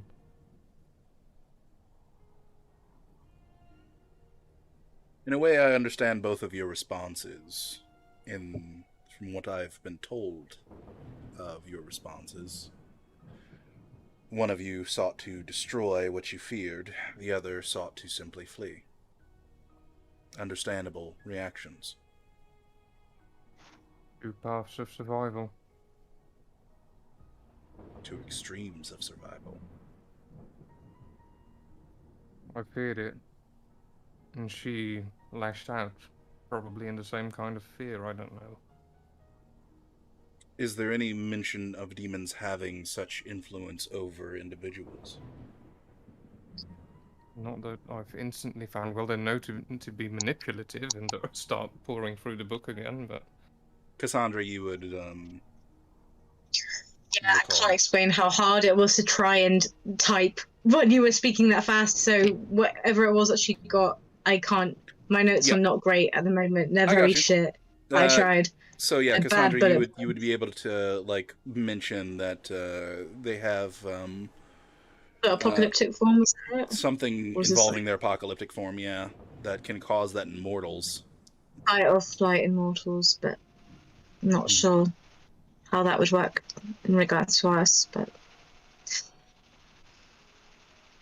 I don't know. The thing is, she attacked so quickly, and the moment she struck, I saw it did nothing. She created claws from her hands the way that G-Meg does, and it did not affect it at all. And that's when I panicked. If not for that, I would have probably joined her in the attack. Not knowing what it was exactly. As you are currently not in the thralls of battle, nor do we have a simple solution before us, I must pull myself back to simply bring myself to one of two things. Do you want me to go seek help to destroy this demon? Or should I simply walk away?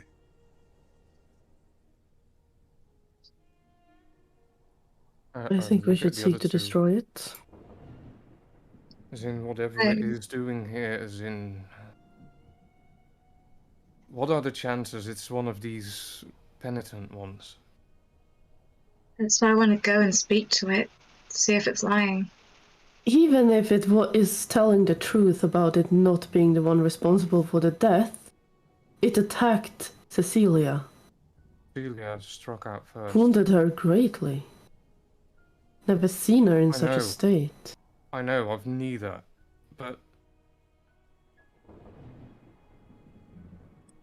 No, Well, it's not more complicated than that. May I ask you a question? When you are attacked by a mortal, and that mortal slashes out at you with its fists or with a club, and it hits you repeatedly.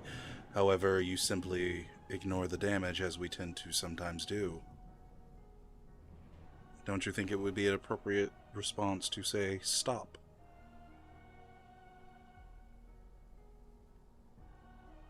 Sure. Okay. Depends on what I want with it. In a manner where violence has been presented to you, wouldn't the easiest way to be to stop a fight to simply stop the ability for the creature to fight back?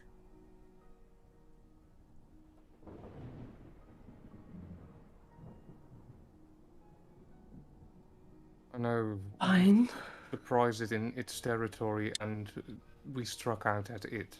I am not taking its side, I'm simply presenting you as some might say. No. The potential other meaning behind it attacking Cecilia is that it was in self-defense, I don't which know. I will not deny. Could easily have been the case. The speed at which it moved, it wouldn't have had to attack us. And it didn't until we attacked it. And this is what worries me. If it is a penitent one, it might actually be in our favor. On the other hand, it is unpredictable, so we might as well destroy it. We should Get at rid least of have it. the means of doing it. Just because we I seek don't how think we to can doesn't mean use we it. have to. I don't think we can use it. I think it will use us. In whatever way it Hmm. can. But the question is this a parasite or a symbiote? Don't ask me how Ajala knows those words, as in usually he's not that smart. Jala says that out loud. No, I'm kidding. Yeah. Obsessed. Well, Cassandra. Mhm. Your thoughts? I heard initially that you said you wish to at least give it a chance to speak. Anything else? I see no harm in trying to find ways to defeat it or at least keep it at bay. I do want to speak to it, find out if it's lying with my own talents, because I'm more concerned about why, if there's one, if there's two, whatever theories. I just want to get to the truth about why Elizabeth was killed in that manner in the first place. Why and who sent it or whatever. The rest we can figure out. And yeah, with this information about it knowing potentially of us, it doesn't sound like a bluff. So I think It's like we can't to learn more take about it. rest. To learn more about it, but yes, no harm trying to find a way to defeat it or keep it off. Mara's sister, Cassandra, apparently has some experience, and there were apparently some parts of the original Bible in, where was the mount? scrolly, Temple Mount. And she'll go over the stuff about the fight and all that jazz as well. That I'd like is to dig for that copy as well at Alexa, Yep. but my first worry now is suddenly this mausoleum, which I'm not entirely sure still what the hell this is about. If we could get more information out of it, it might help us. Well, then again, then it's probably us doing its work, maybe, for it. I'll be fair, I don't know what to do at this point. Why is Bonaface interested in that mausoleum anyway?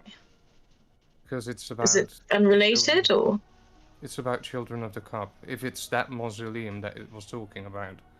From what I Sure, but understand, was that the original reason, or is that just happenstance? I think that's the reason he's searching for answers about us. from what I understand about Boniface's dig,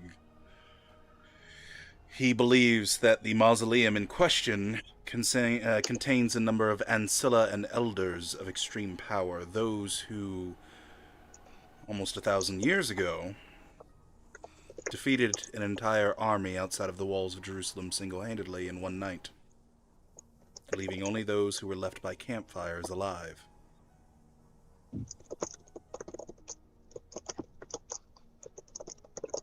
You can do a lot with that kind of power.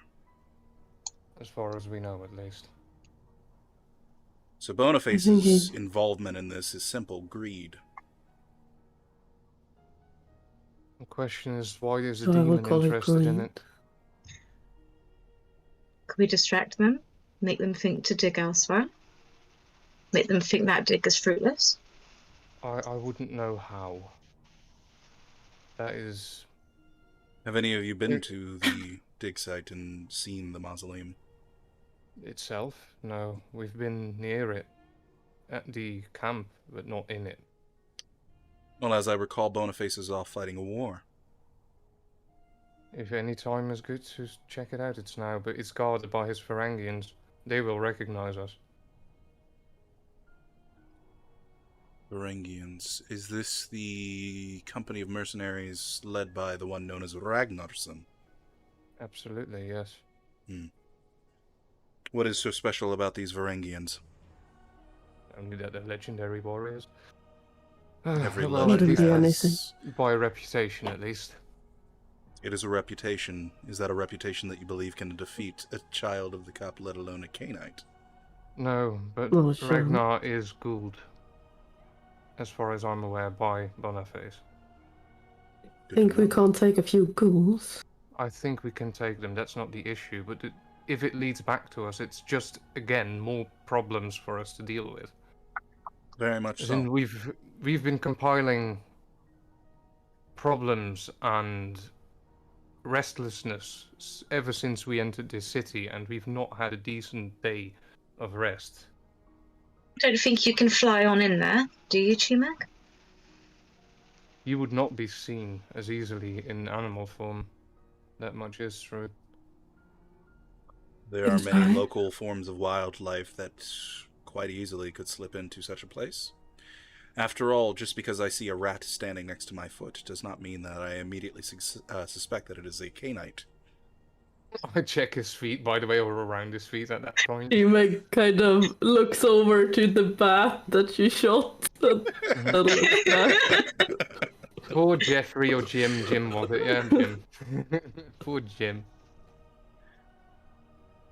Jim was a dick. Of course not. Especially so if I am a ghoul and know little about our world. I kind of wish I could change shape like you do. I can do that for you. I believe. Hold on. Before the DM blows smoke up your ass, I'm going to double check on that. Let's double check that first, shall we? Hold on. I think his animalism is high enough, and I believe there is a power where he can mass do it. Hold on. I know in 5e it's a thing. Is it actual animalism or is that protean? I think that might fall under Protean. Mine is protean. I don't know I if think there's that's under protean, the animalism as well. Yeah. Animalism is more control over animals. Protean 240. Skip. Loki's gift. Nope. Nope. Nope. Nope. Oh, that's awesome, but no. No. Okay, he doesn't say that. He doesn't say that. Sorry, your DM got confused with V5 for a minute there. As in, it took Cecilia quite a while to learn just creating those eyes from you, as in...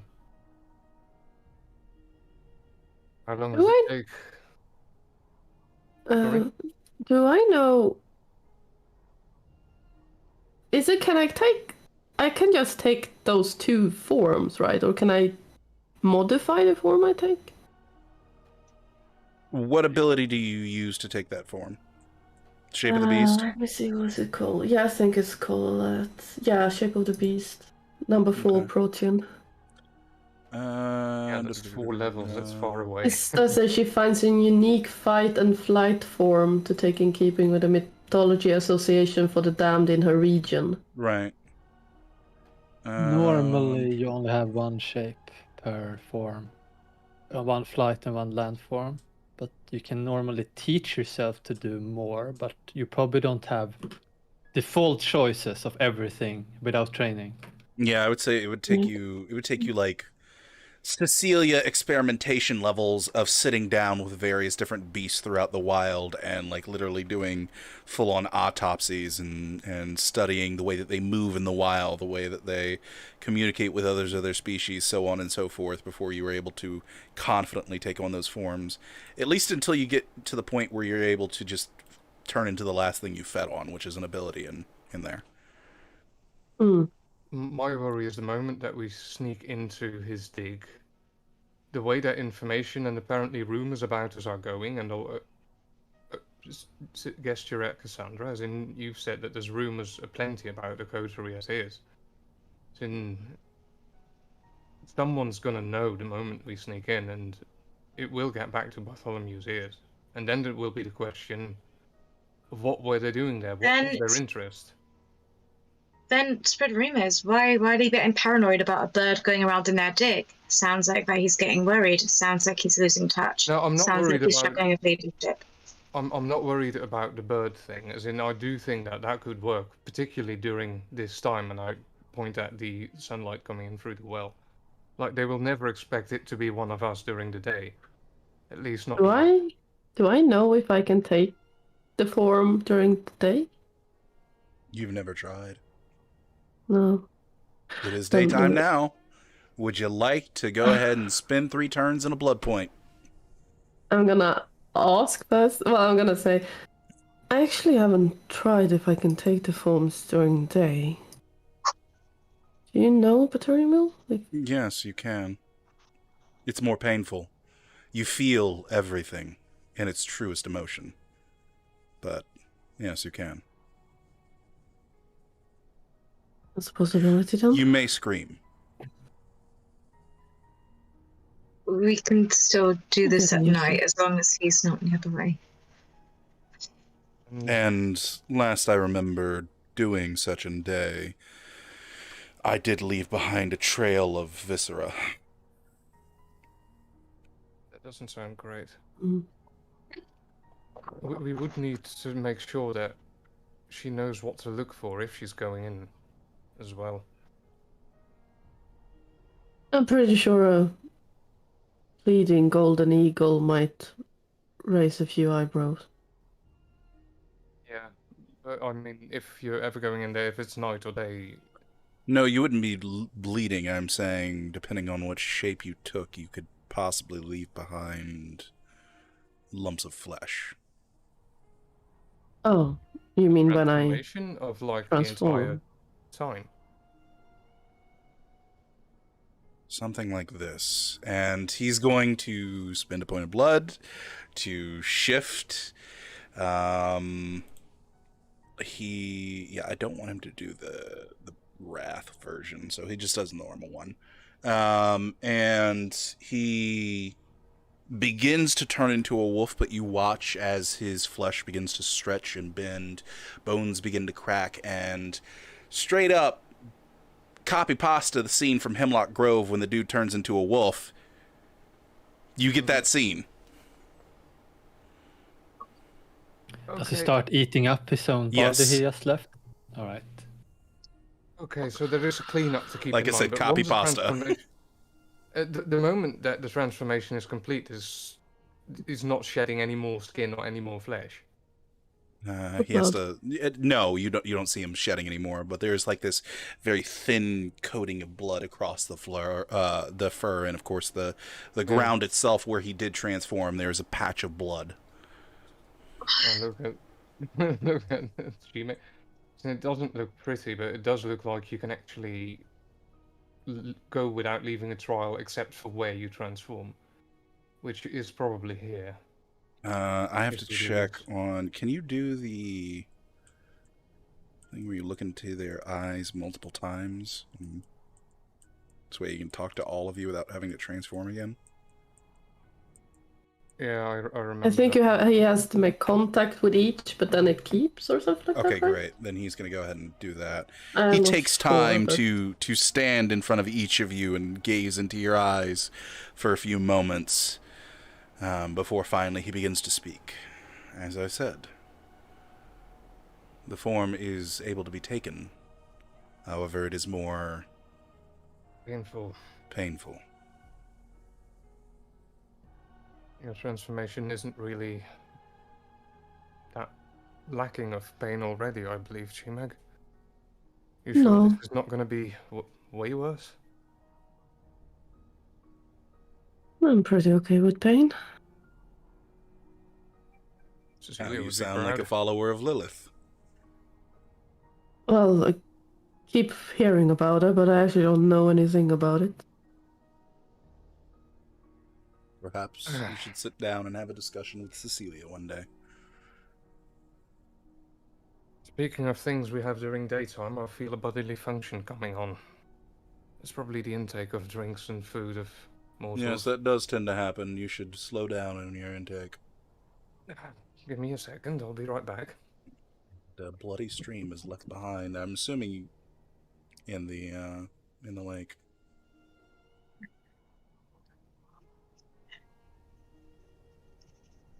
So,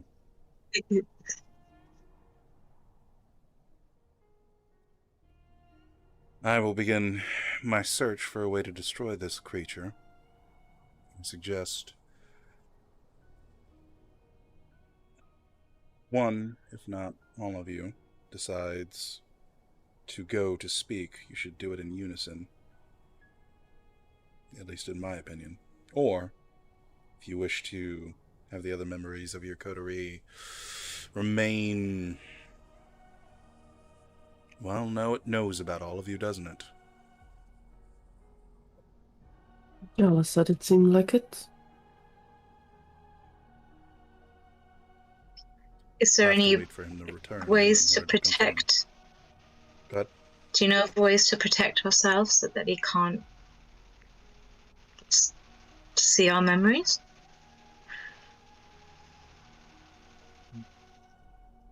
If that is a thing, I am unaware of how to protect oneself from such.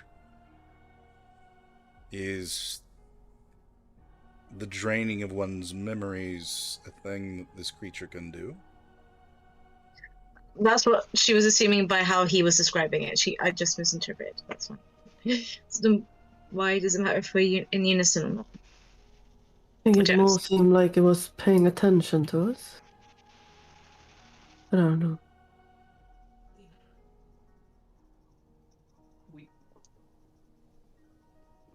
Najala, Yes. did the creature seem to know about all of your existence or simply some of your existence? Can't rightfully say for sure. Wits investigation difficulty 4. I didn't ask for Cassandra though, did it? Well, J-Meg doesn't know. G-Meg doesn't know, but ding ding ding. 2 successes. 2 successes. It only said, I know of 3 of you. Where is the third? It knew of 3 of us. It asked where the third one was. For quite a while, there were only 3 of you. First, it was you, Ajala, then Cecilia and Serafino. Next, it was you, Cecilia, and G-Meg. Perhaps it is unaware of your most recent addition, Cassandra. Possibly. I'm also not entirely sure if it was mocking the loss of Serafino into Habiba's hands. This could also be the case if the beast is omniscient. Well, omniscient is probably, hopefully, not the case. Do you know if the third was referring to me or Serafino? No idea. So, you do hold leverage after all. You are of greater number than it believes. So better not let it be aware of us yet. Okay. Let's stay away from its I am path not for the time being. necessarily saying that, but that is a course of action one could take to have some reassurances. My current worry is, first of all, Cecilia, when is she coming back? But we'll only see when she does. And my other worry is to get a grip back on our territory, which we seem to have forgone. But yeah. You have been in the city, what, 2 weeks? Yeah. I think getting a grip on your territory is a endeavor one should strive for over the course of years.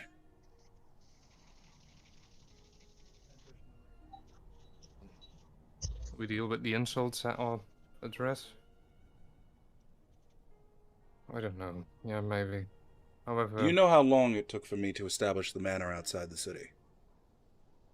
no idea. 1.5 years of hard, diligent work. It was once owned by Magdalena.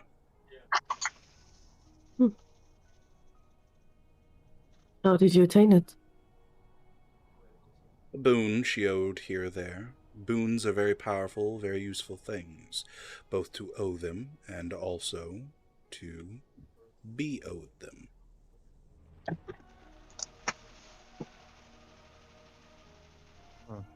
I don't know how your coterie has done with gaining favors or owing favors to the others, but it is something to investigate. Simply owing another a favor and then repaying that favor in due time when it is called upon acts as a sort of system of credit, much like the banks.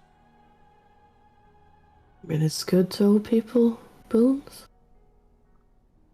I think so. Yes. But you will be at their Depending on mercy the to a canine. degree. Well, at their mercy should it be a life boon we speak of, which I believe Cecilia unfortunately had come under, although I hear rumor that that has ended. Us? I would say that would Yeah. garner Cecilia a great deal of credit among the Canaanites of Jerusalem.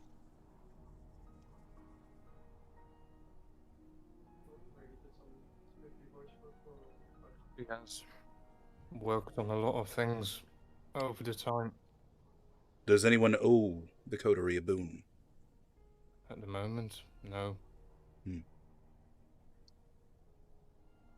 Then perhaps in our search for knowledge on how to defeat this demon, or any of its kind in the future, you can work on your credit. Gain enough information as well. One day people will owe you boons. Step by step. Question is, where do we start? As I don't know where to start. Do not know where you should start. I only know what advice I can give you. And I know that there are a fair deal of Nosferatu that crawl about within the sewers of this city that would, some would say, kill for some of the information that you have. About demons, you mean? Or about what? Period. Demons. About the knowledge of some of the other Canaanites that you have met. What interactions you've had with them. What knowledge you know about their havens. It's not every day you get to walk into Alexis's haven. You do it near nightly-ish.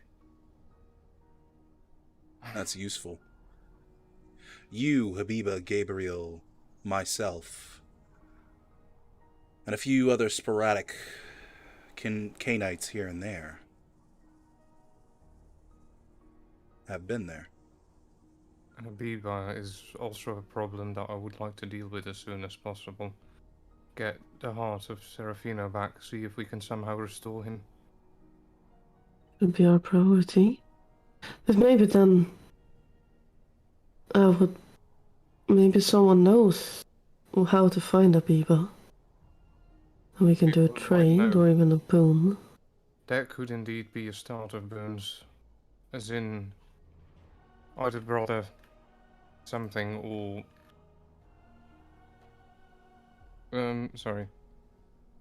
Brother Bernard supposedly knows more about Habiba's locations out of the city, and plus you instantly come sit in front of it the moment I want to read it. And Adam, the Cappadocian. Adam. Apparently they know more about where she is. Also, how does one deal with wraiths?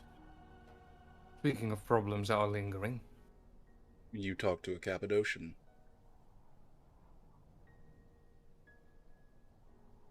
We overboon, or we make ourselves overboon to Adam.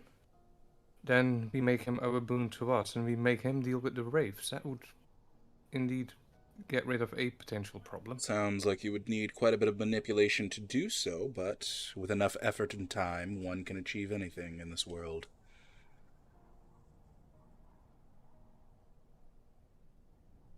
I need to learn a new skill. Patience. Don't we all? Exactly. I need to learn patience. But yeah.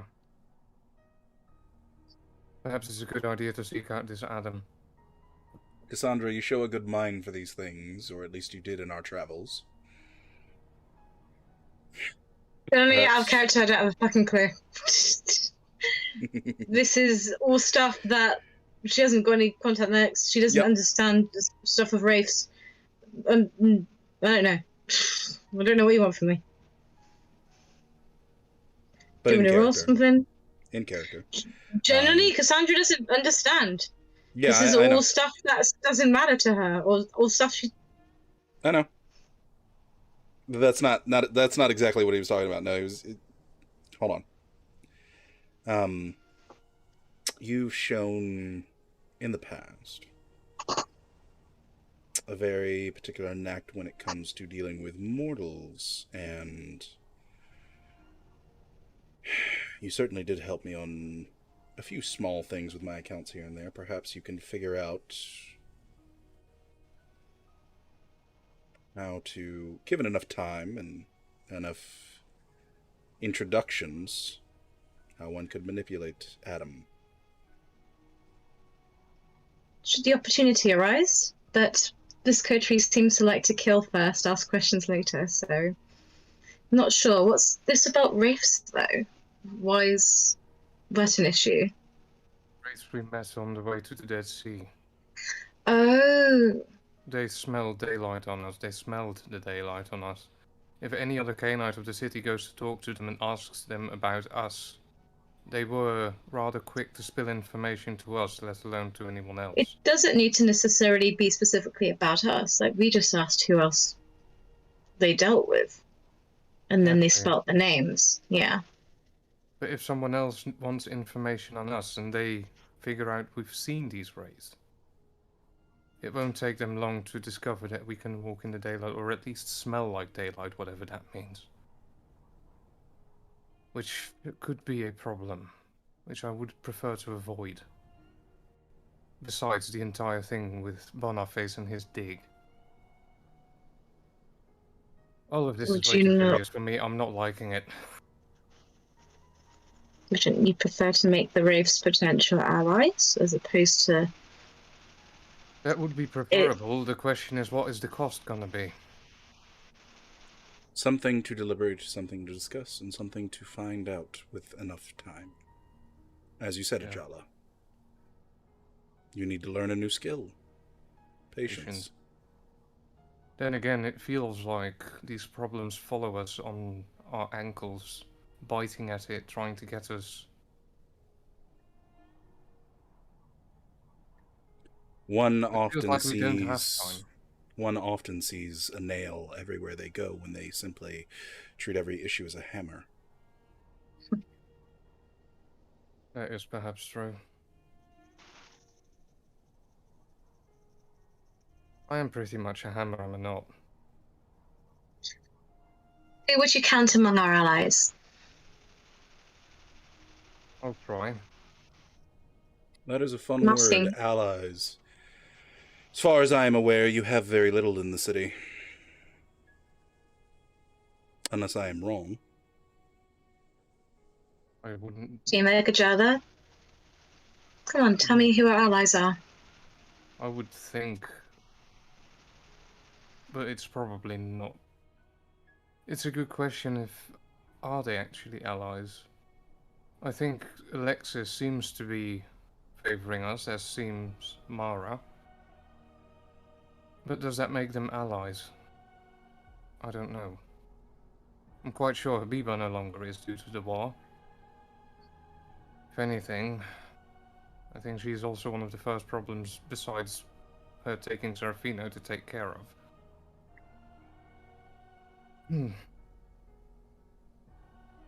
Soiling your hands with Habiba's blood may not be the best way to go about it. I'm not saying you can't, I'm not saying you don't. I'm saying there could be another way to do it. Get Serafino back from her. Make her look bad by losing him. That's one solution. Besides that, I'm fresh out of ideas, but then again, I really need some sleep. Well, sleep, Dorpool. Your former lover was Gabriel, was it not? Which seems to be buddy-buddy with Cecilia now. It sounds like a start to something beautiful. Jala makes a at that. The rest of the K-Knights. Well, to the rest of the K-Knight, he is our enemy. Will we not be seen as frolicking with the enemy if we can't keep contact with him? There's a fun thing about enemies within our world, especially when we are at war. Just because we are at war with an ideal does not mean we are at war with the people who are underneath that ideal. Ideals can be a powerful thing, but they can also just simply be a flag one uses to identify themselves. Flags can be changed to others. And if a sheriff can publicly be associated with him, I don't see no reason why it should harm us. This brings up a good point. As far as I'm aware, Gabriel and Alexis are decent enough friends. From the reading that they had. I could speak to Alexis.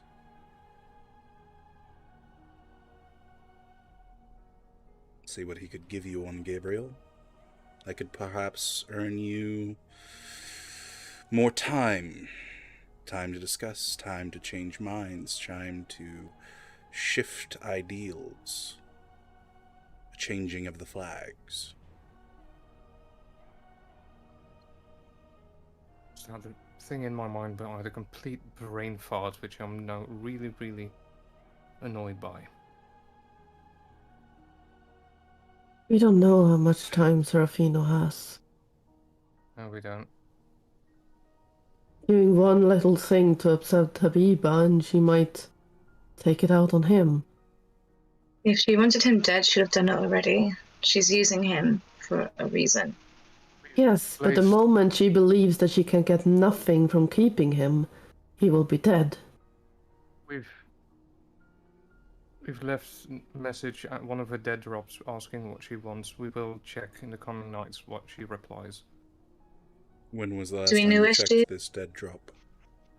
We went Today. there this evening to drop the letter. Ajala would not be aware of that, I don't think. No, 'Cause we Cecilia dropped the did letter. That is. Oh, yeah. The letter dropping is the only thing that he says. Yeah, my bad. It is the same night. Yeah, it is Yeah. the same night, so yeah. As in, Yes. it's not we went to leave the message and that's it. Actually, that's not true. Barely 2 hours before sunrise, me and Cecilia passed through and the letter was gone, but there was no response. Okay, she's found it and she's not responded yet. Fuck Aviva. Good grief. She's such a pain in the ass. Even as a good teacher.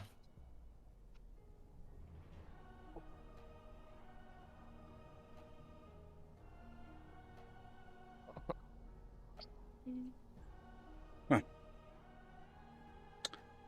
I wish I remembered what I was thinking, but unfortunately it's gone.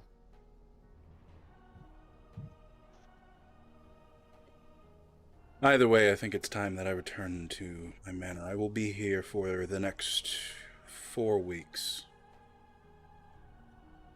We know we can come with questions if we have any. Yes. If you can't get directly to me, simply send a letter, and I will receive it and read it as soon as I can.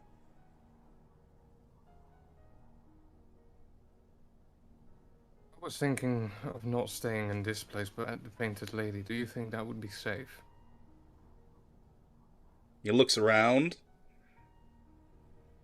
Who knows of this place? Exactly. And I look at the rest of the group. I would really prefer a normal bed rather than this floor. One can always move a bed into this space. Could they not? True, but I'm also not sure how safe this place is. I don't think it's less safe than the Painted Lady. Take some Thanks, lady, time. I have my ghouls. Take some time. Investigate this area thoroughly. If you find no immediate threats, use it. If you find a weakness, shore it up. Here's the thing. I want to do more investments in the Painted Lady with the winnings of the war. If I can get the right...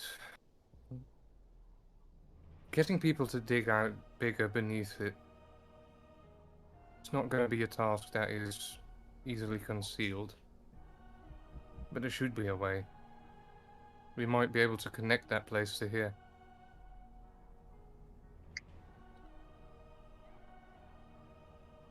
Concealed, hidden, somehow. I'm just throwing out ideas, I don't know. Well, good morning. Is it that time already? I still need to sleep. I do He have looks towards a- the well, and you can see the well is like fully bathed in sunlight at an angle from the east. Yes, I do believe it is morning. Actual morning, it's not good evening, good. In that case, wake me up when the sun starts to set and I go back down. I had one more thing I was hoping to discuss with you. Sit back up. Well, she says to Bethurimil. Oh, okay. I lay back down. Kind of cocks his head like dogs do, inquisitively. I'm not certain how large your, well, lands are around your manor. 8 acres. 8 acres. Is that Most of it is large? farmland. 8 acres is a lot of land, yeah. Okay. That's a lot, yeah. Well, I'm not certain if you've heard about there's a clan of the Golden Horde that has used to be around Jerusalem, but now has been moving further southeast. Yes, I would say. believe they have moved to Zoara. Last I spotted that group of nomads. Although I do believe a Okay. few of their hunters have made their way back to the city most recently. That's so. Yeah. You know where I could find these hunters? Unfortunately, no. I saw them coming into the city. I did not track them. I did not know it was important at the time. If you want, I can perhaps investigate further. Do you have a name, perhaps? Or a description of an individual you want sought out? I do. Let's see. Well, there's a man going by the Feather that I spoke to briefly. What I was wondering if I could get them to return, if they would be allowed to, well, set up some sort of camps on your lands. There is a bit of undeveloped farmland on the edge of my properties. It's fairly close to Jerusalem, about the same distance from here to the manor. Slightly to the southwest that you could use. Thank you. I was hoping to gather some more strength.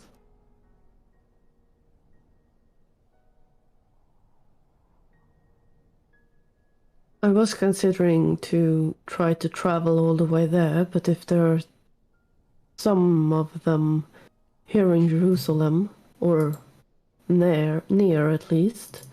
It would be wise to speak with them and see if you can get them to agree to come to that land, yes. I see where Yes. you go with this. I agree.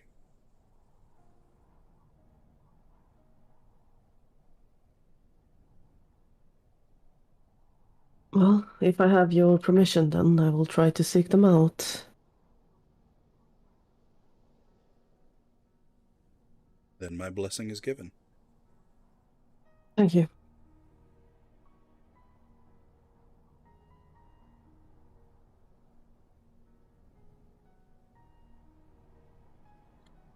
And we're going to go ahead and take our break.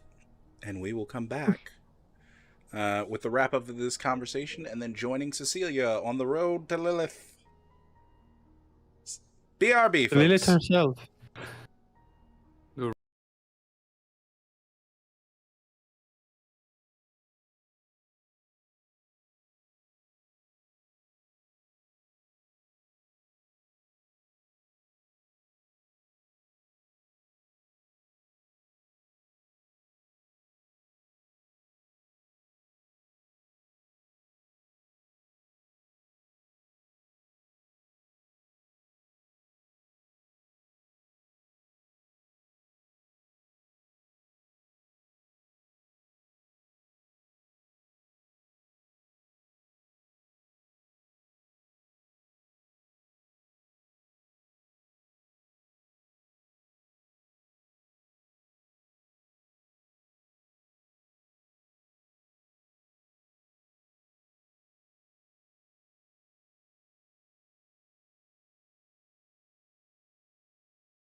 Hello, ladies and gentlemen, and welcome back to Children of the Cup.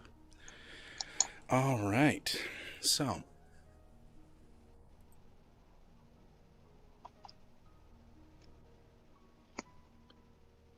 Bart looks over all of you in the cave once more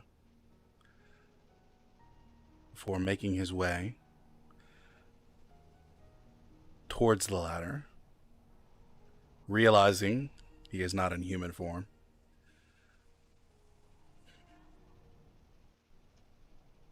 He then just gives a loud grunt and instead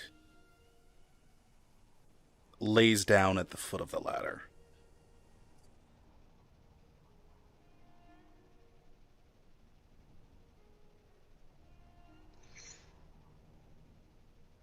Do you want one of us to carry you up the ladder? Nope.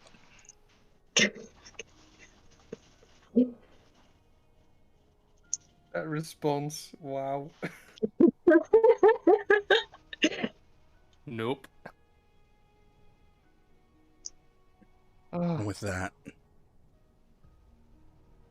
Sakota rethinks on what's been said and decides on what the best course of action is to do next. Camera pans out, makes its way back through the well, back into the sky of Jerusalem. And slowly we watch as time shifts backward. Not too long, but long enough so that we return to that purple haze just peeking over the mountains. The camera drifts out of Jerusalem to the north and slowly begins to fall down towards a road until it comes over the shoulder of Cecilia, riding on her horse, making her way up to one of the farmhouses. Are the people already outside there? Sometimes they go up very early and are out before the sun rises. Perception alertness, difficulty 6. Does wound penalties come in effect? I'll be nice and say no. Yay. I might be able to see something then. Oh, yes. Yes, oh, you are. yes. You can see that there is 2 young boys in their early teens making their way from the house to the shed, carrying sacks of some sort of grain over their shoulder, and a woman in her late 30s in a rocking chair on the porch, working away at something with a pair of needles, sewing something. I ride up towards the porch. As you ride up towards this porch, you would come face to face with this older woman. She's of Egyptian heritage. Actually, no. She is not of Egyptian heritage. She is of Jewish heritage. Long, streaked back, blondish brown hair, pair of piercing green eyes, and a hooked nose. In Cecilia, she has the face cover thing, and she has her armor on, but she has the coat over it, well, the cloak. And she said, "Good morning." Good morning, darling. How can I help you? And she says this in somewhat fluent French. It's not exactly the most fluent, but it's like on the cusp of going from broken to fluent. Well, I'm traveling north, but I think the horse is a bit too tired to continue, especially when the sun comes up and it's gonna bathe in it. Is there a possibility for me to have a room that I can pay for? If you have any open spot that I can maybe rest on? We have a spare room, yes, for guests especially. You can take the dear lass to the stable. Go ahead and get her set up. And I'd say a good 2 copper. Fit you a room and a hot meal. Well, as you're so kind, I will even go so far and pay a silver. And she will throw over a silver. Well, she will actually throw it over. She would like She would ride up kind of close and then Mhm. with difficulty pick up a coin and then hold it out. And she tries to hide the pain, but I don't know if it's possible. I got you. She carefully takes the silver and looks at it and says, "Thank you very much. I greatly appreciate that. Would you need tea or perhaps a pitcher of water? Maybe a bath drawn?"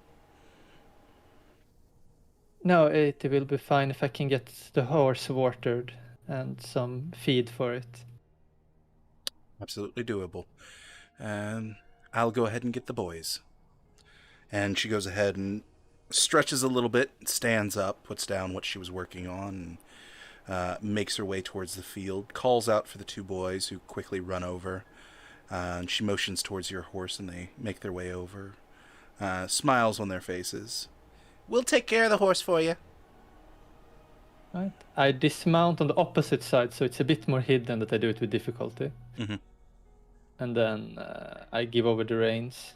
And they start leading it. You can see the older of the two children sort of begins to lightly talk to and pat the horse as they begin to lead it towards one of the sheds, which looks like it's just barely big enough for maybe about 3 horses in total if you were to shove them in there. And the older woman kind of gives a nod to the two of them before making her way towards the front door of their somewhat small house, but still a house indeed. Opens the door and says, "Follow me, darling." Follow after. Does anyone of you happen to know the mountain range to the north? Have you? I've been there a few times, yeah. Does she look physical fit? She doesn't look physical fit, right? She was kind of old. She looks actually because of her nature of work, she does look fit, especially even though she's a little bit on the older side. It looks like she spent years working fields. Her hands are covered in calluses from various different tools and implements that she's used, and she has a little bit of muscle, but not a terrible amount. Well, Yeah. I'm searching for a valley there. I have a very rough description. I don't know if you have seen a valley with a cave. Well, it's been a while. Yes, there is a bit of a valley. A little bit further north, I'd say from here, about another half day's ride. And then you would have to go towards the Jordan. And there's a small valley there, yeah. I don't know about a cave system. I didn't really go that far. There's plenty of stories and gossip back in the day about place being haunted, but, you know, as stories go, probably just a story. And she smiles as she brings you to a back room through their rather sparsely decorated home. What you do see in their home is mainly just the ceiling is covered in lines upon lines of various different drying herbs and leaves and other things here and there. You can even see there's a small section set aside for about 6 rows of tobacco, fresh tobacco. All right. Well, I follow her. Is that the actual room, the guest room, or is this just the middle room? No, that's just the main room she's kind of leading you through. Yeah. Eventually she would come to one of the doors and open it up, and you can see that there's a bit of a small room. It doesn't have a terribly large space. It's enough space for you to walk around the sort of twin size bed that's in there. There's, of course, a chamber pot, and there isn't a table, but there is a small handcrafted dresser, which looks like it hasn't seen use in a few months, as there's a thin layer of dust across it. And a trunk also sits at the foot of the bed, which is currently open and empty. It says, "Normally reserve this room for when family's visiting, but seeing as we aren't expecting Jebediah and the others for another month or so, I think they won't mind if you stay in here." Thank you. This would be perfect. I'll go ahead and get that food. Any particular thing that you're craving? I've got some fresh chicken. I just killed it yesterday. Chicken sounds lovely. Fantastic. And does it have a window? It does not have a window. Yeah. So she goes ahead and she leaves the door open, kind of pushes past the bench that they have because they don't have a sofa, and makes her way into what you can assume is the kitchen, and begins working away and opens up a small pantry, pulls a few things out, and says, "I'm gonna have to go to the cellar. So just go ahead and get your things set up, and I'll get that food to you in a moment." Yeah.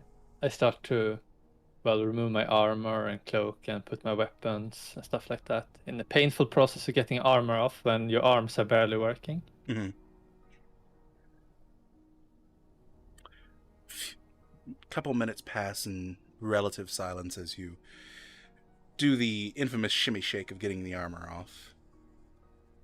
And eventually, you begin to smell a bit of smoke, and you poke your head out the door very quickly, and you can see that she's starting a little bit of a fire in the fireplace and starting to get a few ingredients thrown into a bit of a skillet to begin cooking. How many is in the family? Well, there's myself, my 2 boys, and, that's it, unfortunately, now. My husband used to be with us, but he passed last month. Oh, I'm terribly sorry. No, it's not your fault, darling. Sometimes age and travels on the road to the market can get us. Well, it can be dangerous. And she will sit down on the bed and go into her room, sit down on the bed again, and just. I guess she would take up the rosary again, look on it, and reflect some of the things that happened today. That happened so much today, more than she could ever expect a day to contain. And yet it did somehow.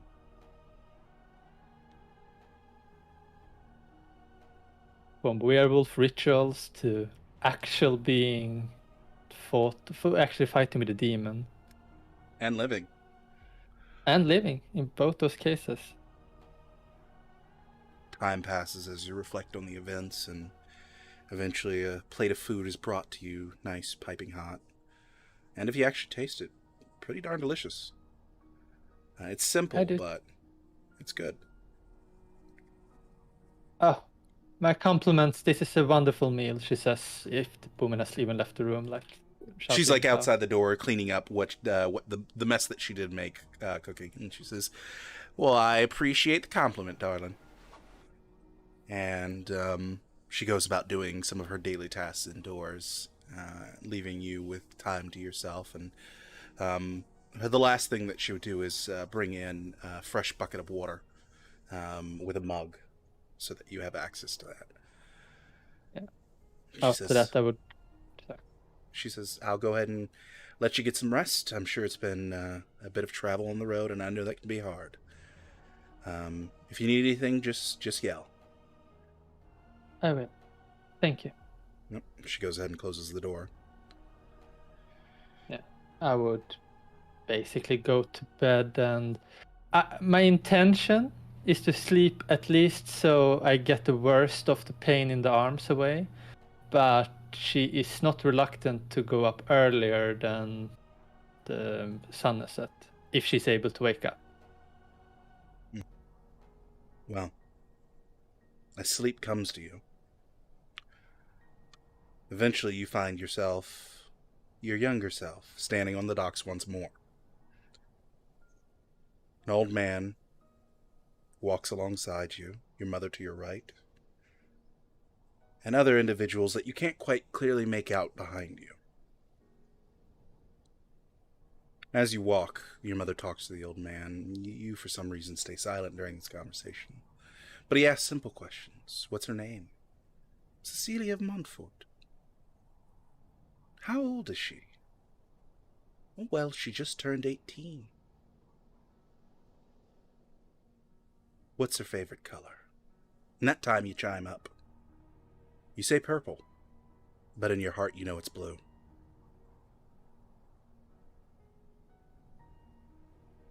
Some time passes. Small conversation is had back and forth between them, the adults, as you walk through the streets of... Where is this? Intelligence investigation. Difficulty 7.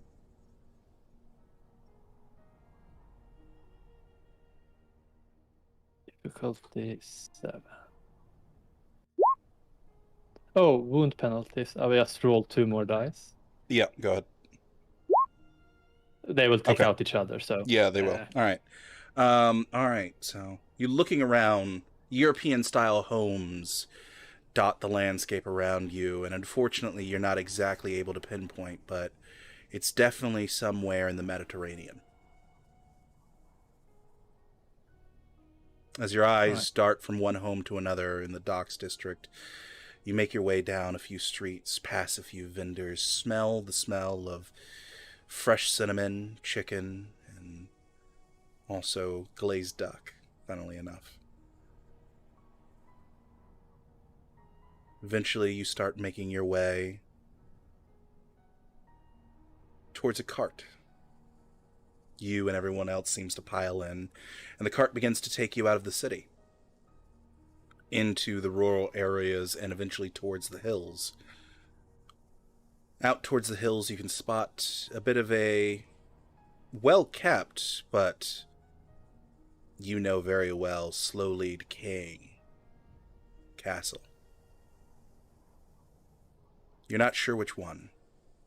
Something tells you it's home. You make your way up to the castle gates. You're hailed by the guards, and you see the heraldry of the Montforts presented to you in full on their garment.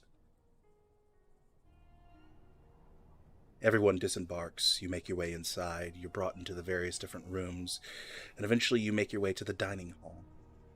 Food is already laid out. You have a guest, so it's the most lavish you can afford. And you eat for a while. There's small conversations here and there, laughters about people's last times being here, the enjoyment of traveling, the enjoyment of being in cities, the enjoyment of seeing new faces around the world. And eventually, your mother asked the old man, when she drinks, will she remember us? The old man kind of pauses on that question, seems to roll his spoon in between his thumb and his index finger and says, there's a possibility. It certainly will save her life either way, and I think that's more important than her remembering everything. After all, this rare blood disease that she seems to have, it has no other cure, at least not known to man yet.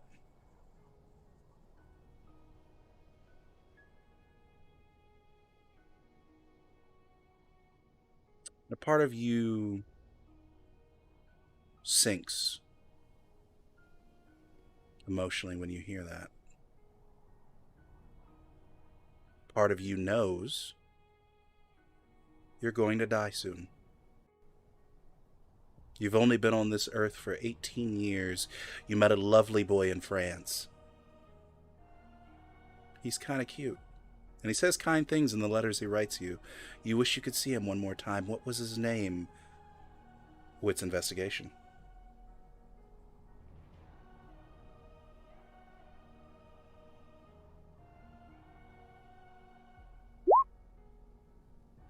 Three successes. Do you have specialities in either of those?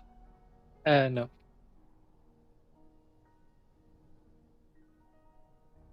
His name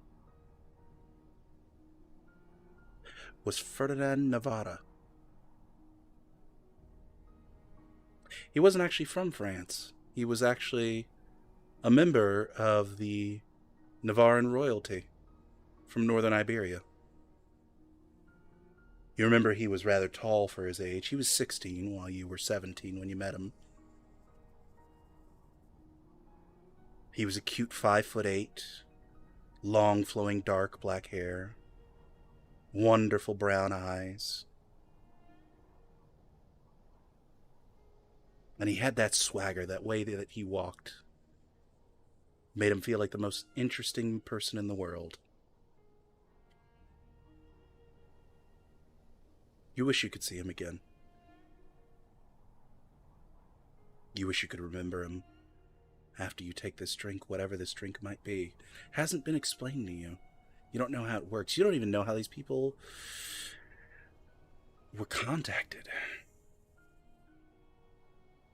I mean, one day, your mother's physician tells you that you have a rare blood disease that's causing you to faint out of nowhere, causing you to be pale all the time, causing you to be cold. 2 months later, she's writing letters furiously to everyone she can think of, and she writes a letter to some individual. You never quite caught the name. Somewhere in Saxony.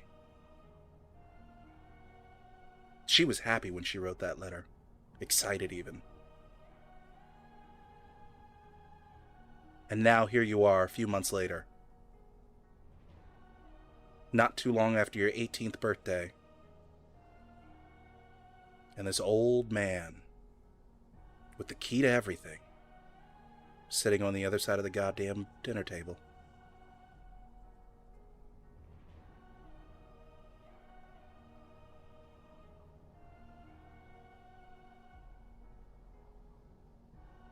You look at him for a while.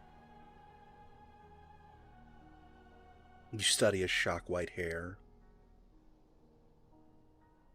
His eyes that clearly have seen the wear and tear of age and are slowly growing cataracts. The heavily dented and chipped set of wooden glasses that sit on his face, with horribly pockmarked glass that sits in their frames. You look at the dribble of juices from the chicken that he just ate slip down into his beard. How can this person fix you? Looks like a kook.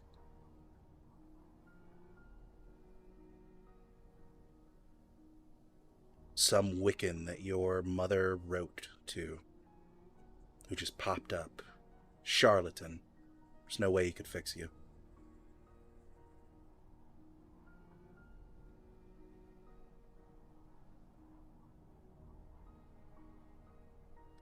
Perception awareness. Perception awareness.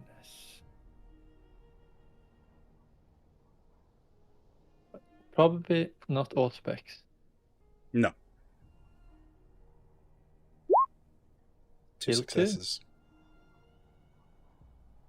While your eyes look over him, study him, take in every disgusting detail.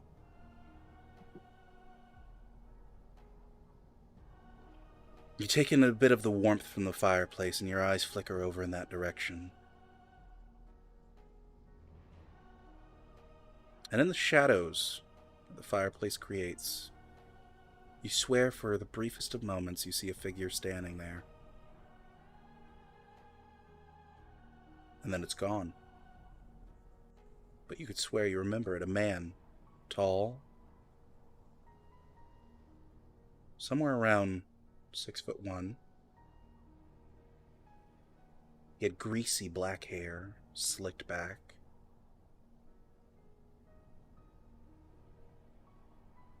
And he wore a fine cayenne silk tunic. And a wicked smile on his face, with a pair of fangs.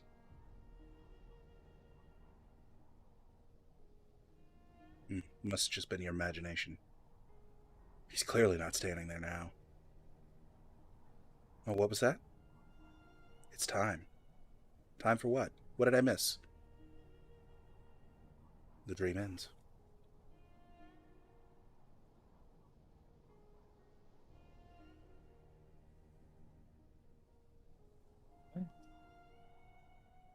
Your eyes open to the real world. Go ahead and spin me a point of blood.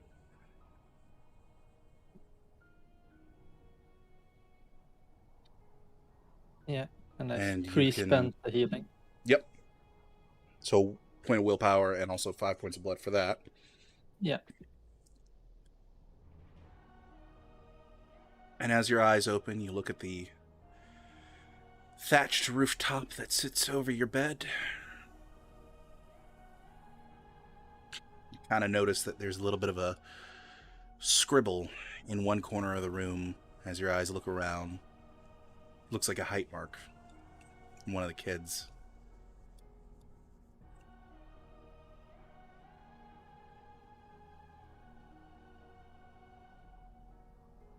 Make myself awake a little and start to put on my gear. How high was the tallest? The tallest mark. How tall is Cecilia? 2 seconds. I have it in centimeters, 170 centimeters. So we get it in feet. 5.7. Oh, okay. Okay. So yeah, the tallest mark that's like the last mark that was made is like right at the top of your chest. All right. So that mark's probably a year old because the tallest of the kids that you saw earlier was right at your shoulders. All right. As you sort of awake, begin your process of donning your equipment once more, getting yourself ready for the day ahead. You're taking a deep breath and sort of smell the smell of... Oh, not lamb again. But you smell lamb wafting in. Well, I will walk out of with all my stuff. I will walk out of the room. Mm-hmm. Sure enough, as you walk out of the room, there they are, all three of them working away at preparing and getting ready to cook a lamb that they've already pre-cut and pre-skinned everything. They kind of all look up towards you and smile and say, "Ah, welcome, good morning." Well, evening at this point. Good evening. I hope you slept well. I did. Probably a little too long. I need to get going. But thanks for hospitality. Well, that's unfortunate. Well, real quick. And the woman quickly turns around and grabs a few things and grabs a bit of parchment and begins working away at some of the meats and begins doing a bit of a dry rub on one of them and just simply salts another, packs them away into this brown piece of parchment, wraps it up tightly, and takes out a piece of yarn and does a few loops around and makes sure that that's tight and hands over the package to you. This should cover you on the road for maybe a day or two, but, you know, a little thank you for getting us a silver. You're so generous. And she takes the package. Mm-hmm. The horse is in the stable? Yes. Or Yes, barn? indeed. And she would walk right out, just giving a wave to the kids. You wave and they wave back, happily seeing you off, not knowing the fucking monster that you are. The fact that you could have snapped their necks, drained them, turned them into horrible monstrosities. It's just a kind exchange along the road, though. Well, now I know where they live, so hope is not over. Either way, you make your way to the stables. Has Go the ahead. sun already set? Or is it still The sun up? has just set, maybe a couple of minutes ago, so you can still see a few of the striations in the sky of the sun over the horizon. Well, I would hurriedly, now with more ease, when my arms are still hurting but not almost useless, be able to, well, saddle the horse and ride off in kind of brisk pace. I have a lot of ground to cover. Well, as you get to your horse, you would find that it's been thoroughly washed, fed well from the scraps of the meal that you can see it was given. And it looks like they went ahead and cleaned and repolished your saddle. That's why you pay 1 silver instead of just 2 copper. To get the royal treatment on your stuff. The full package. Yes. All right. And yeah, I will continue on my journey. Fantastic. Go ahead and make me another wit survival. See how well you do on finding pathways and roads that make it easier for you to arrive at your destination. See if you can shave down a little of that time and pick up the pace here and there. Okay, 1 success. Do you have wound penalties? Yeah, unfortunately. Alright. Yeah. So, you ride along, taking various different pathways, going from cobbled to dirt roads here and there, riding past towns, and eventually you get closer and closer to that mountain range. A few hours pass, and eventually you begin to see a valley. Right. I will double check what he said about the path, but I think he has to continue on into the valley looking for some form of cave. Mm-hmm. Probably by the end of it. So, And you ride and you ride. You get into the valley and you can see it's not a very large valley. It's very small. But it is just big enough to be considered a valley. So you look around, you can see that there are a couple of ruins of townships that attempted to start and were either stopped midway through construction or... No, there was a horrible fire in some of these buildings. You're not sure what happened. Either way, the remains of a dead small city. Looking around, you also can see that this was a mining town. Looks like there's quite a bit of equipment that's just lying around, mostly, if not completely, rotted. And mining towns have one thing, and that's caves. So eventually, through your travels through this city, no particularly interesting buildings sticking out, you do see a bit of an excavation site. Somewhere where they dug into the mountain. I ride up to the excavation site. So you ride up, thinking that you're going to be greeted by nothing but darkness and old rotted tools. You see a small light coming from inside the cave, deep inside the cave. And there's a faint smell of jasmine in the air. Oh no, that is Habiba. I dismount You dismount, and string my bow. string your bow. And I activate the eyes of the beast and crawl forward to the edge to like look over the excavation site. Mm-hmm. Maybe stay there for a while, just looking at the entrance where the light comes from. I said that jokingly. Yeah, but there was jasmine in the air. Yeah, as in shit. So, I would like from you intelligence stealth. I'm assuming that you're not taking this very quickly. No, but if I took it quick, like use dexterity. No, I will use intelligence stealth. Alright. Yeah, I'm basically trying to wait and lying there. And I put the horse a bit away so it can't be seen from the edge. Mm-hmm. And I have wound penalty, so I only have 1 die. Lovely.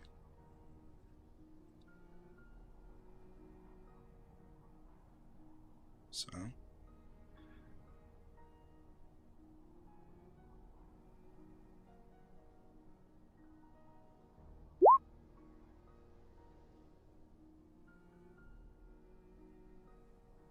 Okay.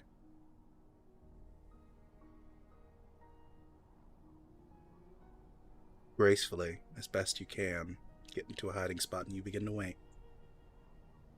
You've hidden everything as well as you can. And you watch. 10 minutes pass.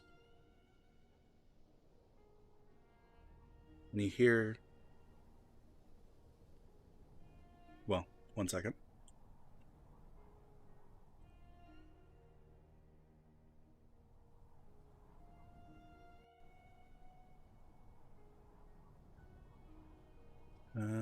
Where is stealth? Here it is. And I want to grab, so I'm not rolling a storyteller.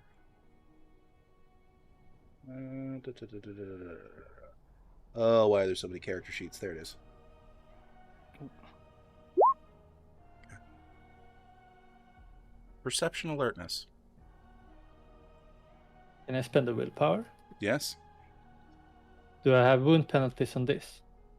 I'll be nice and say no.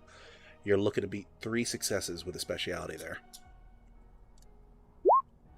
Darn, I only get 2. Okay. So, at the last moment, you hear the sliding of a single rock down the side of the small embankment that you're on. Behind me? Behind you.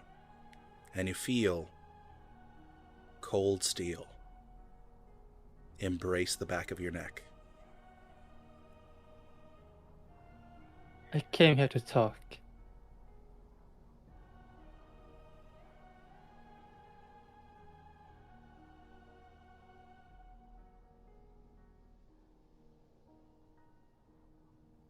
No response. I take that as you're willing to listen. You have something, well, a friend. And I want to make a trade.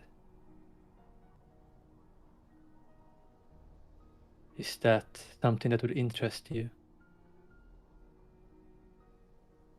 The blade lifts slightly from your neck and taps you on the back of the head twice, before eventually you hear the sound of the blade being returned to its leather sheath. I'm probably lying down, so I drop the bow, but I then start to rise up, but I leave the bow on the ground. Okay.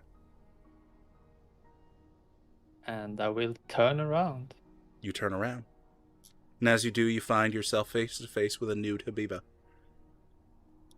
Well, what brings you out to these parts? Well, I heard this was a special place. And I know that you like to live in cave systems. I thought maybe it would coincide.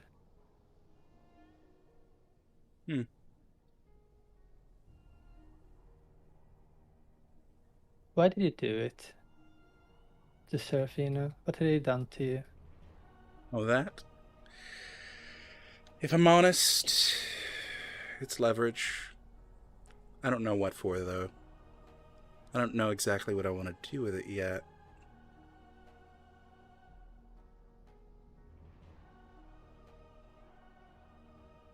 So, you came all this way to talk to me. I assume that you have, and she kind of smirks, some sort of deal that you're looking to make. Well, first I need to know what you want to do with it, I guess, before I know the value of the deal. But I know that you collect different kinds of blood. What if I told you I have access to a blood type that no one has access to? That does sound fascinating. Do I perhaps get a idea as to what this blood type might be? Have you ever met a demon? Yes, funnily enough. Do you have blood of a Rabisu?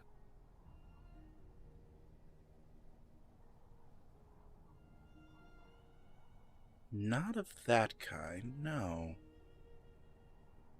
Instead, I have one of a Lamasu.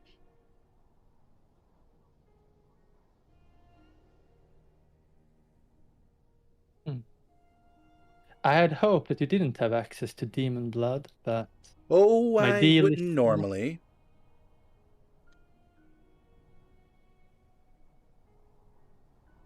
Well, my reveal of a very good deal seems not as good anymore, but maybe it's still enough.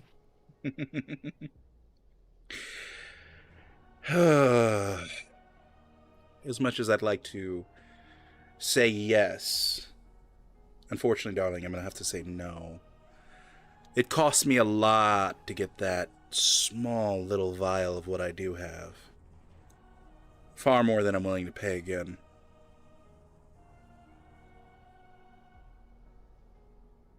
Oh. That small little vial doesn't happen to have been in a dead drop.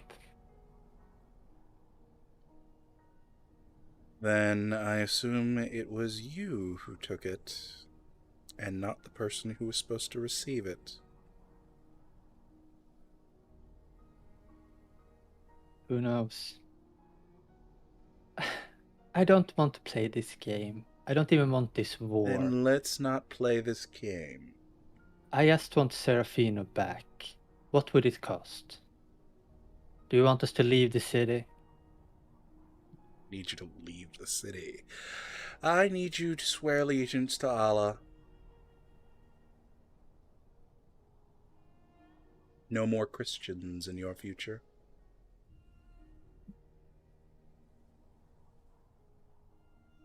Well, how would you know that I would keep my word? Simple. I'd like you to take someone out. Not permanently. Just take them out of the city. Somewhere where they can be easily disappeared.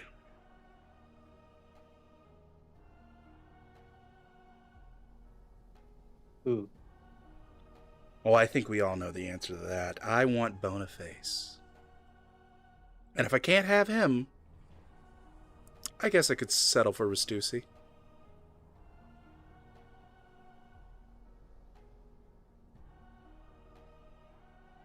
How do I know that if they do it that you won't just Kill you destroy the anyways? vial?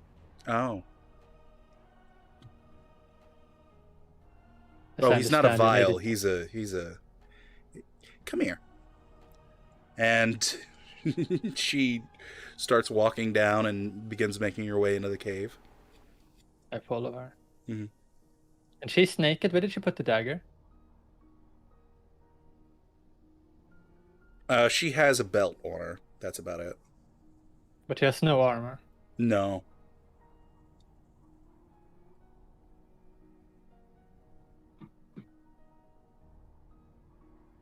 She makes her way into the cave, and as you follow, you eventually take a left, then a right.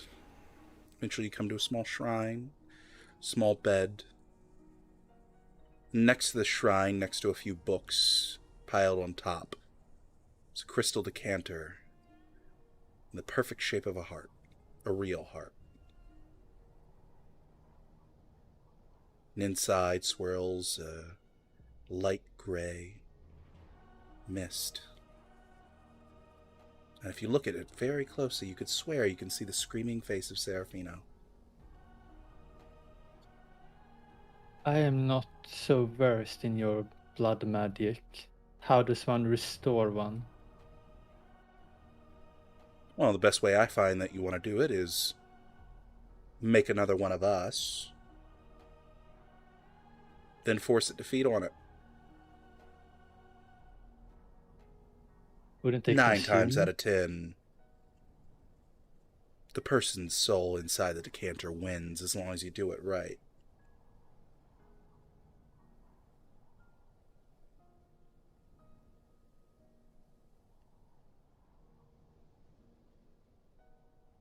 She goes over to a small pile of clothes and slowly begins to slip them on. What is more in this room? Quite simply, there's the about half a dozen candles. There's a bedroll that's up on one of the stone slabs. There are a couple of books, all of them in Farsi. And there is a prayer rug, and then the pathway that leads further up into the mountain. No sign of any others, like ghouls and stuff nearby? Not immediately, no. Nor do you hear anyone currently around. It's quite quiet. The only sound that you can really hear is that of a few crickets outside.